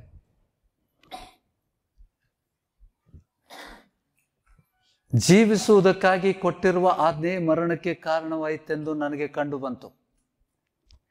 ದೇವರು ಕೊಟ್ಟಂತ ಆಜ್ಞೆ ನಾನು ಜೀವಿಸಬೇಕಂತ. ಆ ಜೀವಿಸುವುದಕ್ಕಾಗಿ ದೇವರು ಕೊಟ್ಟಿರುವ ಆಜ್ಞೆ ಮರಣಕ್ಕೆ ಕಾರಣವಾಯಿತೆಂದು ನನಗೆ ಕಂಡು ಬಂತು. ಹೇಗೆಂದರೆ ಪಾಪವು ಆಜ್ಞೆಯಿಂದ ಅನುಕೂಲ ಹೊಂದಿ ನನ್ನನ್ನು ವಂಚಿಸಿ ಆ ಆಜ್ಞೆಯ ಮೂಲಕವೇ ನನ್ನನ್ನು ಕೊಂದಿತು. ಆಮೇನ್. ಬಿಡುಗಡೆಗೆ ಮಾರ್ಗ ಏನು? ದೇವರಾಜ್ಞೆ ಉಲ್ಲಂಘನೆ ಮಾಡಬಾರ್ದು. ಮಾಡಿದ ತಕ್ಷಣ ನಿಮ್ಗೆ ಹಿಡಿತಾನೆ. ಈಗ ಹೌದಾ? ಹಂಗಂದ್ರ ಸಭೆಗೆ ಬರ್ತಾ ಇದ್ರೆ ಚಲೋ ಅಲ್ಲೋಪ, ನಿತ್ಯ ಜೀವ ಕಳ್ಕೋತೀರಿ, ನರಕ ತಪ್ಪಿಸ್ಕೊಳ್ಳಿಕ್ಕೆ ಆಗುದಿಲ್ಲ. ಇದನ್ನ ಗ್ರಹಿಸ್ತಾ ಇದ್ದೀರಾ? परमेश्वर का आज्ञा किसी भी हालत पे उल्लंघन नहीं करना, वो तुम्हारे लिए अच्छा नहीं होगा, क्योंकि शैतान तुमको अपने कब्जे में लेता है. इसके लिए गलत काम करके तुमको अपने कब्जे में रखना चाहता है और नरक में ले जाना चाहता है. ಗ್ರಹಿಸ್ತಾ ಇದ್ದೀರಾ? ಅದಕ್ಕೆ ಇದನ್ನ ತಿಳ್ಕೊರಿ. ದೇವರು ಏನ್ ಹೇಳ್ತಾ ಇದ್ದಾನೆ? प्रेम करो बोलता है, चुपचाप उतना ही करने का. वो इंसान योग्य है, अयोग्य नहीं है, तुम ತೀರ್ಮಾನ मत करो. ಕೆಲವೊಬ್ರು ನನಗೆ ಹೇಳ್ತಾರ, ಸಲಗಿ ಕೊಡ್ತೀರಿ, ಶಿಕ್ಷೆ ಮಾಡೋದಿಲ್ಲ, ಶಿಕ್ಷೆ ಮಾಡೋನು, ನ್ಯಾಯ ತೀರ್ಪು ಮಾಡೋ ನಾನಾ ಅಥವಾ ದೇವರು? ದೇವ್ರೇನು ಹೇಳೋಣ? प्रभु का आज्ञा पालन करना मेरा भी कर्तव्य है, तुम्हारा भी कर्तव्य है. मैं न्याय किसी पर न्याय तो गलत हो या सही हो, कौन ತೀರ್ಮಾನ करेगा? ಕೆಟ್ಟವ್ರನ್ನ ಒಳ್ಳೆಯವ್ರನ್ನಾಗಿ ಮಾಡ್ತಾನಲ್ಲ ದೇವರು. एक समय ऐसा था, पौलुस अपोस्तल इतनी बड़ी सेवा करके गया. वो पहला कैसा करता था? पुरुषों को स्त्रियों को बंद करके दरवाजे मारता था, पीटता था, उनको जेल में लेके जाता था. वचन में लिखा है. ಪಾಪಿಯೋ ಮೇ ಮೈ ಪೈ ಸಬ್ಸೆ ನಂಬರ್ 1 बोलता है. ಪೌಲ ಹೇಳಿದಾನ ಪಾಪಿಗಳಲ್ಲಿ ನಾನು ಪ್ರಾಮುಖ್ಯನಾಗಿದ್ದೇನೆ बोल. तो ऐसे इंसान को प्रभु ने अपना सेवक बनकर बड़ा सेवा उसके द्वारा हुई. ना कोई 12 में से उसको समान नहीं था. तो प्रभु ने चुने हुए 12 शिष्यों ने जैसा पौलुस ने सेवा की उतना नहीं किया. कैसे जानते हैं? वचन में. ಹೌದಾ? ರೋಮನ್ ಪತ್ರಿಕೆ 70% 70% ಅಪೊಸ್ತಲ ಕೃತ್ಯಗಳು ಪೌಲನ ವಿಷಯದಲ್ಲಿ ಬರ್ತಿದೆ. ಹೌದಾ? 70%. और दूसरा है रोमन्स उसने लिखा है. पहला कोरिंथियन, दूसरा कोरिंथियन, गलेशियंस, एफिशियंस. ಮುಂದೆ ಹೇಳ್ರಿ ಬಾ, ನಾವು ಕೆಲವು ಮರಿತೇವೆ. ಹಲೋ, कोलोसियंस और बोलो फिलिपियन, हिब्री पत्रिका भी उसने लिखा है. सो 27 में 14 उसने लिखा है. 12 ಎಷ್ಟು ಹೊಸ ಒಡಂಬಡಿಕೆ ಎಷ್ಟು ಪುಸ್ತಕ ಇದ್ದಾವೆ? कितनी किताबें है? 27 किताब में 14 हो तो मोर देन 50%. इतनी बड़ी रिवलेशन पवित्र आत्मा के द्वारा प्रकट हुआ था. ये चीज कितना प्रकट हमने काफी बार लीडा है, लेकिन आज अलग बात कर रहे हैं. प्रभु इन वचनों के द्वारा अलग बात कर रहे हैं. ರೋಮನ್ಸ್ ಎಷ್ಟು ಸತಿ ಓದಿದ್ದೀರಿ ನಾವು? ಬಹಳ ಸತಿ ಓದಿದ್ದೇವೆ. ದೇವರು ಇವತ್ತು ವಿಶೇಷವಾಗಿ ಪ್ರಕಟ ಮಾಡ್ತಾ ಇದ್ದಾನೆ. ಇದು ನಮಗೆ 2 ದಿವಸ ಹಿಂದೆ ಪ್ರಕಟ ಆಗಿದ್ದು. ಅದು ಈ 2-3 ಜನಕ್ಕೆ ಮಾತ್ರ ಗೊತ್ತಾಗಿತ್ತು. ಅದಕ್ಕೆ ಸಭೆಗೆ ಎಲ್ಲ ಗೊತ್ತಾಗ್ಬೇಕಂತ ದೇವರು ಇದನ್ನ ರಿಪೀಟ್ ಮಾಡೋಂತ ಮೊದಲೇ ಹೇಳಿದ್ದ ನನಗೆ. ಇದನ್ನ ಸಭೆಯಲ್ಲಿ ಕಲಿಸು, ಎಲ್ಲರಿಗೂ ಬೇಕು. ಹೌದಾ? अर्थ आयतला? शैतान का टैक्टिस मालूम पड़ता है. जब तुम आज्ञा का सुनते हो, परमेश्वर का आज्ञा इस तरह से है, उसके खिलाफ ಅದಕ್ಕೆ ಎಷ್ಟೋ ಜನಕ್ಕೆ ಬಿಡುಗಡೆ ಆಗೋದಿಲ್ಲ. ನಾವು ಪ್ರಶ್ನೆ ಹಾಕ್ತೇವೆ, ದೇವರೇ ನಾನು ನಿನ್ನ ನಂಬಿದ್ದೇನಲ್ಲ, ಎಲ್ಲ ಬಿಟ್ಟು ಬಂದೇನಲ್ಲ, ನನಗೆ ಯಾಕೆ ಬಿಡುಗಡೆ ಆಗ್ತಾ ಇಲ್ಲ? क्यों शैतान से मुक्ति नहीं मिल रहा है? क्योंकि आज्ञा ज्यादा मिल रहा है, लेकिन आज्ञा का अनुसरण कम हो रहा है, आज्ञा का उल्लंघन हो रहा है. शैतान भड़काता है, गुस्सा दिलाता है. कभी कभी पवित्र आत्मा बोलता है गले लगा. मैंने काफी बार अनुभव किया. जब ये प्रेम करते हो तो उसको प्रीति ಬಹು ಪಾಪಗಳನ್ನು ಮುಚ್ತದೆ. ವಚನ ಇದೆ, प्रेम का अनुसरण करो बोलता है, प्रैक्टिस. प्रेम को अनुसरण करो, ಅಭ್ಯಾಸಿಸಿ, ಪ್ರೀತಿಯನ್ನು ಅಭ್ಯಾಸಿಸಿರಿ ಅಂತ ವಚನ ಇದೆ. ಇದೇ ಎಲ್ಲ ವಚನಗಳನ್ನು ಗ್ರಹಿಸ್ಕೊಳ್ರಿ. ಇವತ್ತಿನ ದಿವಸ ಈ ವಚನಗಳಿಂದ ಬಲ ಹೊಂದ್ರಿ. ಹೌದಾ? ಗೊತ್ತಾಯ್ತಾ ನಿಮ್ಗೆ? ನೀವು ಪಾಪ ಮಾಡಿದಾಗ ಮಾಡೋದು ದೊಡ್ಡದಲ್ಲ. The moment you think about it, ಪಾಪ ಮಾಡಬೇಕು, ನಾನು ಪಾಪ ಮಾಡ್ತೇನೆ ಇವತ್ತು ಅಂತ ವಿಚಾರ ಮಾಡಿದಾಗ ನೀನು ವಶಕ್ಕೆ ಹೋಗ್ತಿ. ಅದು ಬುದ್ಧಿವಂತಿಕೆ ಅಲ್ಲ. ಸೈತಾನ ದೇವಜನರ ಮನುಷ್ಯರನ್ನ, ಇಡೀ ಮಾನವ ಜನಾಂಗಕ್ಕೆ ನರಕಕ್ಕೆ ಕೊಯ್ಬೇಕಂತ ಪ್ರಯತ್ನ ಮಾಡ್ತಾ ಇದ್ದಾನೆ. ಎಷ್ಟು ವರ್ಷದಿಂದ ಹೋರಾಡ್ತಾ ಇದ್ದಾನೆ ಅವನು. ಇಡೀ ಮಾನವ ಕುಲಕ್ಕೆ ಆತನು ನರಕಕ್ಕೆ ಕೊಯ್ಬೇಕಂತ. उसका योजना को समझो. शैतान की योजना है तुम नरक में जावे, और नरक सच है, ये प्रभु ने कहा है, वचन में लिखा है. वहां पे क्या है? नरक में क्या है बताते हो? प्रभु ने बताया, वो बताओ. नया करार में नरक के बारे में प्रभु ने जिक्र किया. ಯಾರು ಹೇಳ್ತೀರಿ? ಹೇಳಿ, ಜೋರಾಗಿ ಹೇಳ್ರವ. मार्क 9 आए देखो. 9वां अध्याय का अंतिम भाग, मार्क 9वां अध्याय 43 का वचन से. ಇದಲ್ಲದೆ ನಿನ್ನ ಕೈ ನಿನ್ನನ್ನು ಪಾಪದಲ್ಲಿ ಸಿಕ್ಕಿಸುವುದಾದರೆ ಅದನ್ನ ಕತ್ತರಿಸಿಬಿಡು. ಬಟ್ಟ ಕತ್ತರಿಸಿದ್ರೆ ನಾವು ಓಡ್ತೇವೆ ಕೇಳಿಗ. ಕೈನ ಕತ್ತರಿಸ್ಕೋ ಅಂತ ಹೇಳತಾನೆ ಸ್ವಾಮಿ.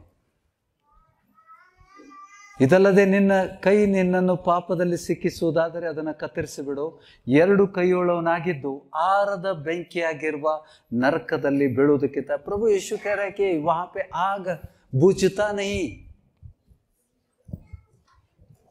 नरक आग कभी न बुझने वाली आग है, कभी भी नहीं बुझता है. मतलब वो इंसान उसमें जलते रहता है हमेशा के लिए, मरता नहीं. ಆರದ ಬೆಂಕಿಯಾಗಿರುವ ನರಕದಲ್ಲಿ ಬೀಳುವುದಕ್ಕಿಂತ ಕೈ ಕಳ್ಕೊಂಡವನಾಗಿ ಜೀವದಲ್ಲಿ ಸೇರುವುದು ನಿನಗೆ ಉತ್ತಮ. ಮತ್ತು ನಿನ್ನ ಕಾಲು ನಿನ್ನನ್ನು ಪಾಪದಲ್ಲಿ ಸಿಕ್ಕಿಸುವುದಕ್ಕೆ ಅದನ್ನು ಕಡಿದ್ಬಿಡು. 2 ಕಾಲುಳ್ಳವನಾಗಿದ್ದು ನರಕದಲ್ಲಿ ಹಾಕಿಸುವುದಕ್ಕಿಂತ ಕಾಲು ಕಳ್ಕೊಂಡವನಾಗಿ ನಿತ್ಯ ಜೀವದಲ್ಲಿ ಸೇರುವುದು ನಿನಗೆ ಉತ್ತಮ. ನಿನ್ನ ಕಣ್ಣು ನಿನ್ನನ್ನು ಪಾಪದಲ್ಲಿ ಸಿಕ್ಕಿಸುವುದಾದರೆ ಅದನ್ನು ಕಿತ್ತು ಬಿಸಾಡು. हाथ के बारे में करा, पैर के बारे में और आंख के बारे में निकाल दो उसको, आंख को. ನಿನ್ನ ಕಣ್ಣು ನಿನ್ನನ್ನು ಪಾಪದಲ್ಲಿ ಸಿಕ್ಕಿಸುವುದಾದರೆ ಅದನ್ನು ಕಿತ್ತು ಬಿಸಾಡು. 2 ಕಣ್ಣುಳ್ಳವನಾಗಿದ್ದು ನರಕದಲ್ಲಿ ಹಾಕಿಸುವುದಕ್ಕಿಂತ ಒಂದೇ ಕಣ್ಣುಳ್ಳವನಾಗಿ ದೇವರ ರಾಜ್ಯದಲ್ಲಿ ಸೇರುವುದು ನಿನಗೆ ಉತ್ತಮ.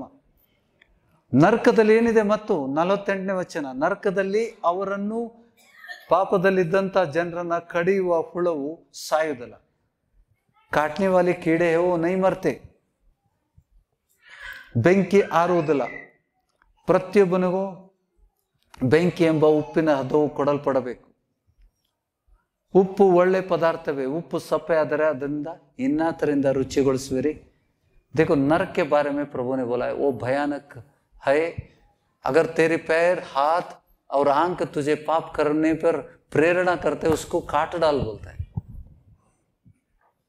वहां पे अग्नि न बुझने वाले अग्नि है और न मरने वाले कीड़े हैं जो मनुष्य को काटते हैं. ये हमेशा के लिए वहां से बाहर निकलने का चांस नहीं है. नरक के प्रभु ने एक ही यहां पे लिखा है, पुराने करार में भी है. और जो लोग नरक में गए हैं उनको नीतिमान जो स्वर्ग में गए हैं वो देख सकते हैं.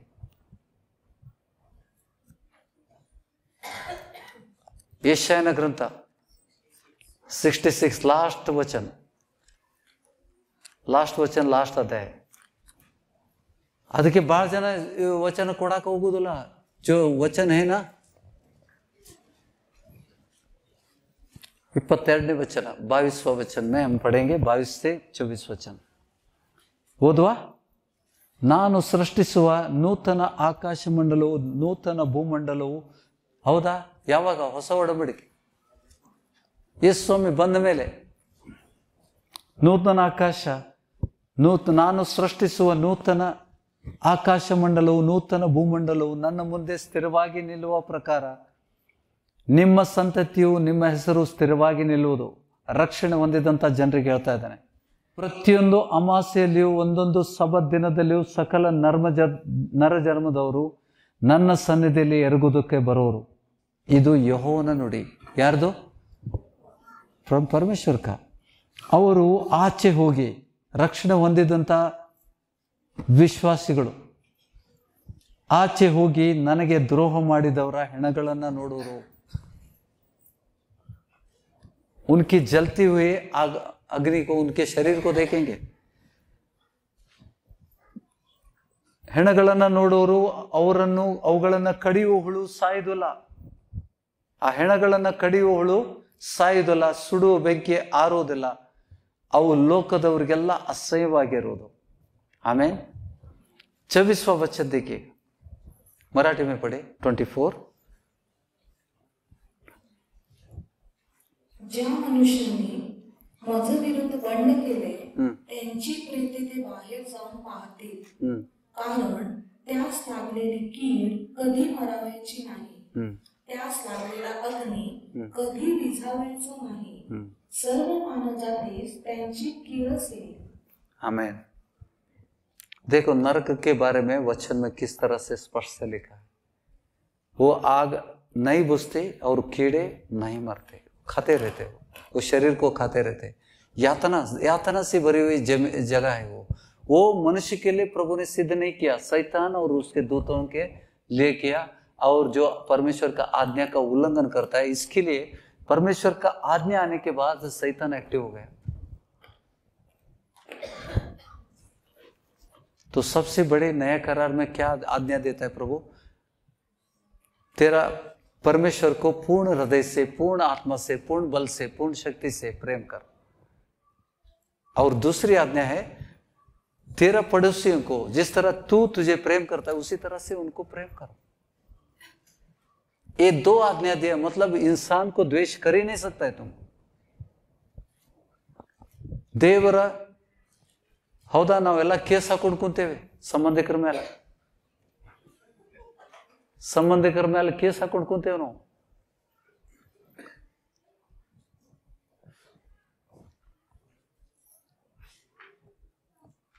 ಹೌದಾ? ದೇವ್ರ ವಚನ ಏನ್ ಹೇಳ್ತದ? ನಿನ್ನ ನೆರೆಯವರನ್ನ ನಿನ್ನಂತೆ ಪ್ರೀತಿಸೋ. ಬ್ರದರ್ ಹಾಕ್ಲೇನ್ರಿ ಅಂತ ಹಾಕಿದ್ರೆ ನಿನಗೂ ಹಾಕ್ತಾನ ದೇವರು.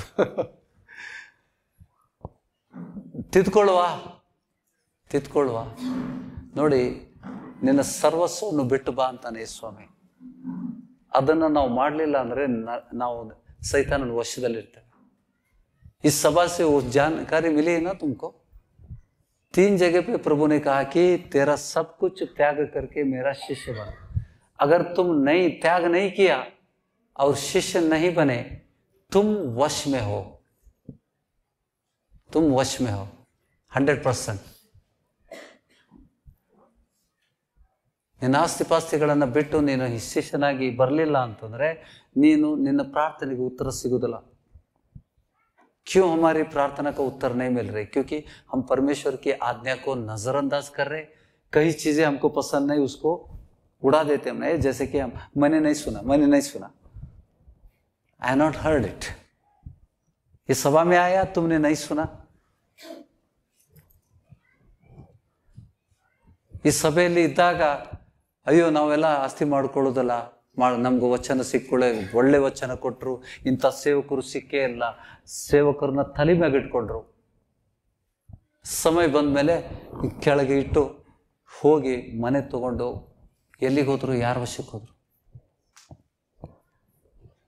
मैं दिखाता हूं तुमको, शैतान के वश जो गए हैं उनको सभी को दिखाता हूं. ದೇವರ ವಚನ ಕೇಳಿ ನೀವು ಉಲ್ಲಂಘನೆ ಮಾಡಿದ್ರೆ ನಿಮ್ಗೆ ತಪ್ಪೋದೇ ಇಲ್ಲ, ಸೈತಾನ ಬಿಡೋದೇ ಇಲ್ಲ.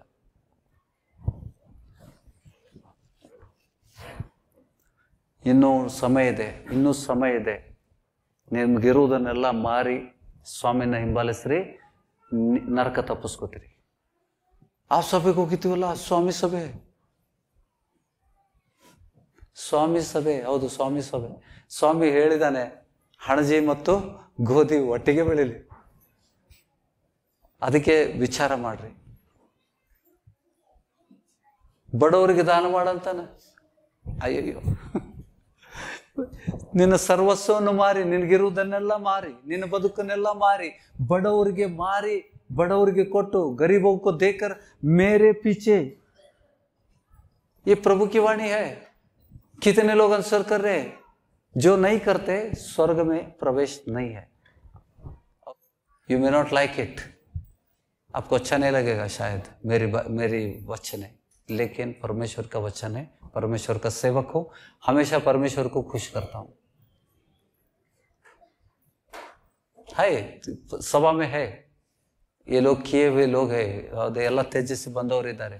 ಯಾರು ಮಾಡಲಿಲ್ಲ, ಇನ್ನು ಮುಂದೆ ಮಾಡ್ರಿ, ಬೇಗ ಮಾಡ್ರಿ. Don't neglect it.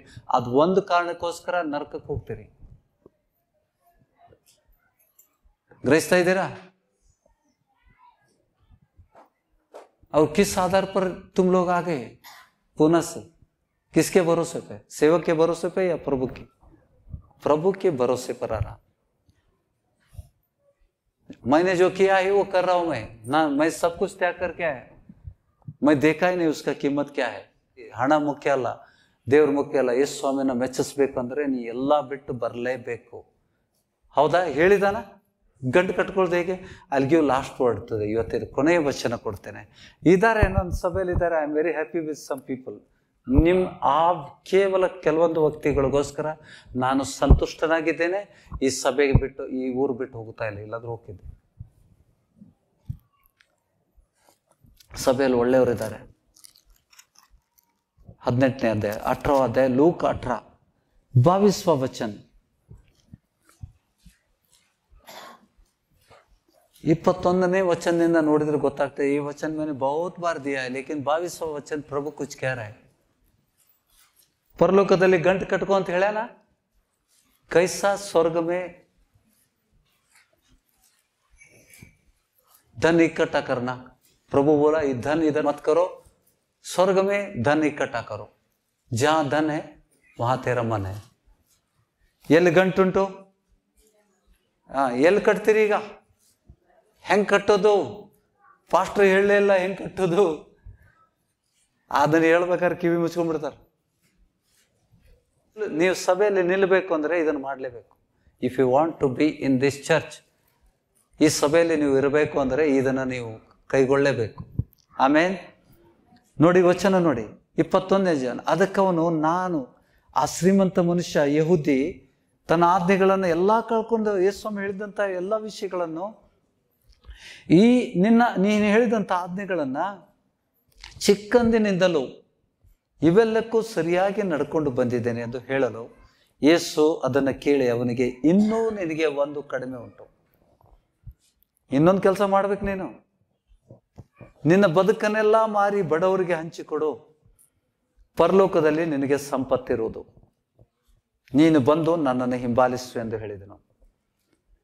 ಅವನು ಬಹಳ ಐಶ್ವರ್ಯವಂತನಾಗಿದ್ದರಿಂದ ಇದನ್ನ ಕೇಳಿ ಬಹಳ ವ್ಯಸನಗೊಂಡನು. ಆಗ ಯೇಸು ಅವನನ್ನು ನೋಡಿ, ಅವನ್ ಮುಂದೆ ಹೇಳ್ಯಾನಲ್ಲ, ಯಾರು ನೋಡಿ ಹೇಳತ್ತಾನ? ಹೋದ್ಮ್ಯಾಗ ಹೇಳಿದ, ಅವನ್ ಮುಂದೆ ಹೇಳಿದ. ಹೇಳ್ರಿ 24ನೇ 24वां वचन. उसके सामने बोला या जाने के बाद बोला? उसके सामने. ಆಗ ಯೇಸು ಅವನನ್ನ ನೋಡಿ, ಧನವಂತರು ದೇವರ ರಾಜ್ಯದಲ್ಲಿ ಸೇರುವುದು ಎಷ್ಟೋ ಕಷ್ಟ, ಐಶ್ವರ್ಯವಂತನು ದೇವರ ರಾಜ್ಯದಲ್ಲಿ ಸೇರುವುದಕ್ಕಿಂತ ಒಂಟೆಯು ಸೂಜಿ ಕಣ್ಣಿನಲ್ಲಿ ನುಗ್ಗುವುದು ಸುಲಭ ಅಂದನು. ಈ ಮಾತನ್ನು ಕೇಳಿದವರು, ಹೀಗಿದ್ದರೆ ಯಾರಿಗೆ ರಕ್ಷಣೆ ಆದೀತು ಎಂದು ಕೇಳಲು स्वामी ಒಂದು उत्तर ಕೊಟ್ಟು, अगर इस तरह से इतना कठिन है परमेश्वर के राज्य में घुसने के लिए, सब कुछ त्याग करके आना है, तो शिष्य पूछ रहे फिर किसकी तारण होगी? तुरंत शिष्य पूछ रहे, वहां पे पत्रस पूछ रहा है, ಹಾಗಾದ್ರೆ ಯಾರಿಗೆ ರಕ್ಷಣೆ ಆಗ್ತದೆ? ನಾವೇನು ಸೇವೆ ಮಾಡಬೇಕು? ಯಾರಿಗೆ ಸುವಾರ್ತೆ ಹೇಳ್ತಾರೆ? ಯಾರು ನಿಲ್ತಾರ ದೇವ್ರ ರಾಜ್ಯದಲ್ಲಿ? ಹಾಗೆ ವಚನ ದೇಕೋ. ಈ ಮಾತನ್ನು ಕೇಳಿದವರು ಯಾರಲ್ಲಿ? ಶಿಷ್ಯರಿದ್ರು. ಹೀಗಿದ್ದರೆ ಯಾರಿಗೆ ರಕ್ಷಣೆ ಆದೀತು ಎಂದು ಕೇಳಲು ಆತನು, ಮನುಷ್ಯರಿಗೆ ಅಸಾಧ್ಯವಾದ ಕಾರ್ಯಗಳು ದೇವರಿಗೆ ಸಾಧ್ಯವಾಗಿವೆ. ಕ್ಯಾ ಹೇ ಇರ್ಸ್ಕಾ ಬತಾದು. ಈಗಿನ ಕಾಲದಲ್ಲಿ ಯೇಸು ಸ್ವಾಮಿ ಇತ್ತಂದ್ರೆ ಹಂಗಾರ ದೇವ್ರ ಮಾಡ್ಕೊಂಡು ನೀನೇ ಹೇಳಿಲ್ಲಪ್ಪ. तूने ही बोला ये मनुष्य के लिए असाध्य है लेकिन परमेश्वर को साध्य है, तो परमेश्वर करने दो. मनुष्य के लिए असाध्य है तूने ही कहा ना. ಅವ್ನ ಮಾತಿನೊಳಗೆ ಹಿಡ್ಯಾಕ್ ನೋಡ್ತಿದ್ವಿ ನಾವು. ಸ್ವಾಮಿ ಮಾತೆಲ್ಲ ಹಿಡ್ಯಾಕ್ ನೋಡ್ತಿದ್ವಿ, ಯಾಕಂದ್ರೆ ನಾವು ದೀಡ್ ಶಾಣೆಗಳು.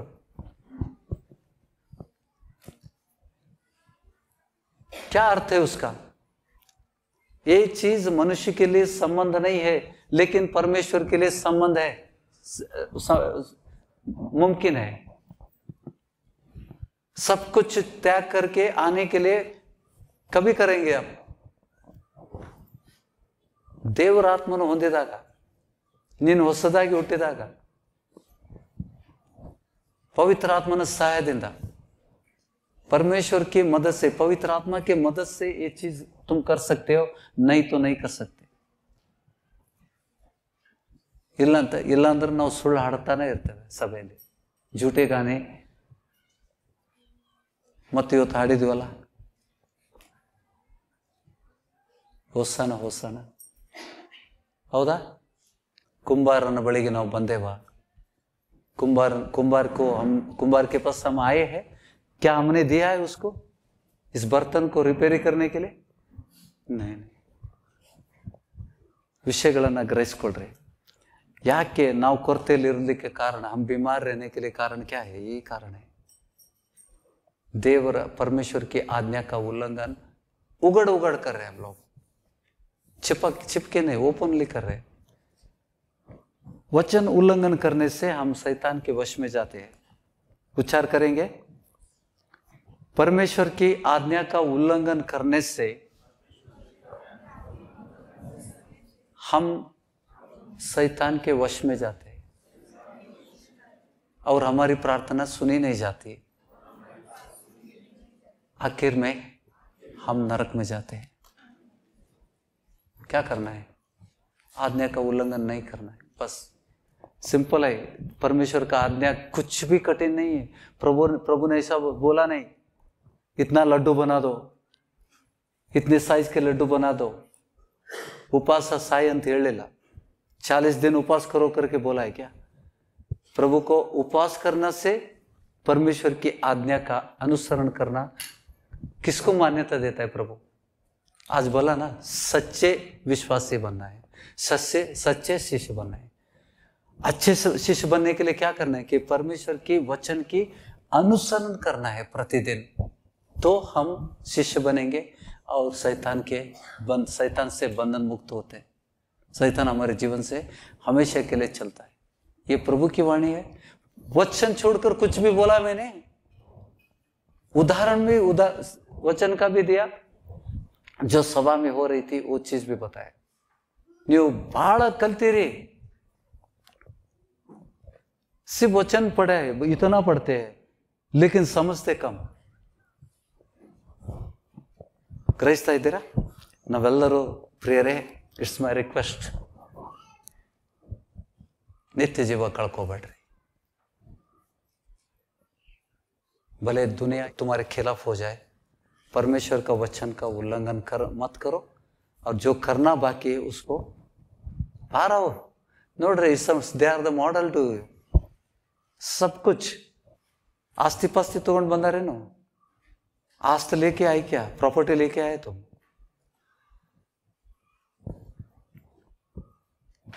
किस आधार पर आए? प्रभु पर विश्वास रख के आए।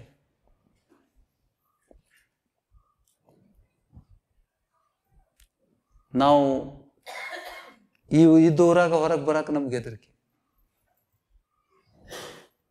ಬೇಗ ಪ್ರಾಪರ್ಟಿ ಮಾರ್ಕೋರಿ, ಯಾರ್ಯಾರ್ದು ಆಸ್ತಿ ಐತಿ ಪಟ ಸಿಕ್ಕಿದ್ದೆಲ್ಲ ಮಾಡ್ಕೋರಿ। ಆ ಕರ್ಲೆ ಅಜ್ಜನೂ ಹಿ ಹಸ್ ಟೇಕನ್ ಎ ಡಿಸಿಷನ್। ಆ ಅಜ್ಜ ಎಷ್ಟವ್ರಿಗೆ? 77 ವರ್ಷ ಅವ್ರಿಗೆ। According to the Aadhaar card के हिसाब से मैंने देखा है, शायद उनको नहीं मालूम उनका उम्र कितना है, लेकिन मैंने आधार कार्ड के आधार पर उसका कैलकुलेशन किया था। उनका उम्र 77 है, 77। वो क्या बोल रहे? मेरे खेत और घर मेरे पापा के नाम पे, मेरे नाम पे करो, मैं बेच के दूसरे जगह पे जाता हूँ। मतलब बेलगाम छोड़ के नहीं, सभा को नजदीक,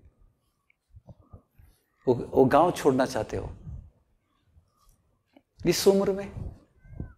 77 वर्ष के आधैर्य, और सबके 1000 लोगों के सामने उन्होंने कहा कि मुझे अब तुम मारोगे तो मैं स्वर्ग जाऊंगा, तुम किधर जाओगे? 1000 लोग मारने के लिए आए, धमकाने आए, मैं यीशु को नहीं छोड़ूंगा, अगर तुम मुझे मारोगे मैं स्वर्ग जाऊंगा, तुम किधर जाओगे? प्रश्न डाल के आए हो। ऐसे लोग चाहिए प्रभु को।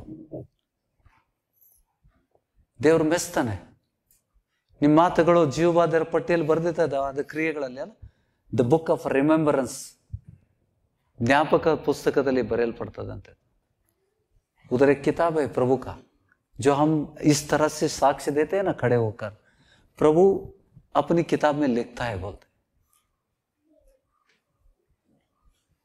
ಓಕೆ, ಎದ್ದು ನಿಂತು ಇವತ್ತಿನ ವಚನಕ್ಕೋಸ್ಕರ ಮನಪೂರ್ವಕವಾಗಿ ಚೆನ್ನಾಗಿತ್ತ ವಚನ? ಜ್ಞಾನ, ಅದು ಪರಲೋಕದ ಜ್ಞಾನ। शैतान वशಕ್ಕೆ ಹೋಗದಂತೆ, शैतान के वश से कैसे निकलने का प्रभु ने मार्ग बताया। गलतियां मत करो, ದೇವರನ್ನ ಸಂಪೂರ್ಣವಾಗಿ ನಂಬ್ರಿ, ಏನು ಬಾಕಿ ಉಳ್ಕೊಂಡಿದೆ ಅದನ್ನೆಲ್ಲ ಮಾಡ್ರಿ। लोगों के लिए नहीं, लोगों के लिए नहीं। मेरी भी शादी हुई यार, लेकिन मेरे नाम पे फ्लैट नहीं था।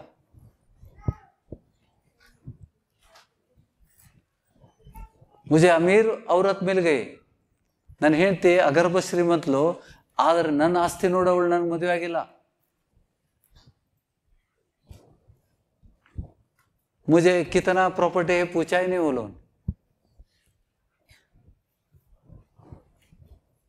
गवर्नमेंट जॉब ಇರಲಿಲ್ಲ ನನಗೆ, बिजनेस ಮಾಡ್ತಾ ಇದ್ದೆ. ನನಗೆ आदाय 1 लाख से भी ज्यादा था मुझे महीने का, लेकिन मैंने झूठ बोला था 15,000 बोल के.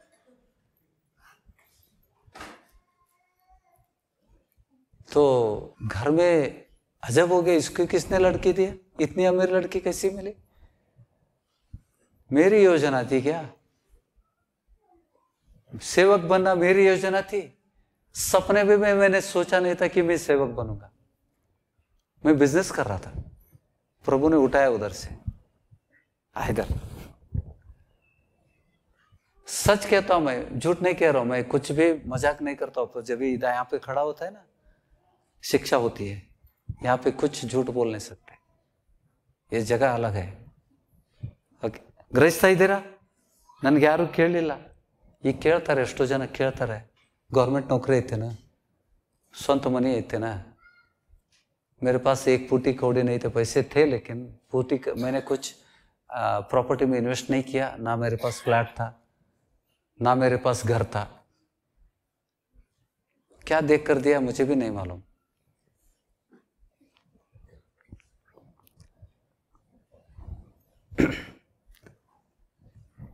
वचन पर ध्यान देना. प्रॉपर्टी बहुत डेंजर है. मैं सब कुछ छोड़ के आया हूं. सबसे बड़ी पत्नी को छोड़ के आया. डाइवोर्स नहीं दिया भाई, थोड़े लोग गलत समझते. पहला जितना प्यार करता था उतना ही मैं पत्नी से प्यार करता हूं. I am faithful to her.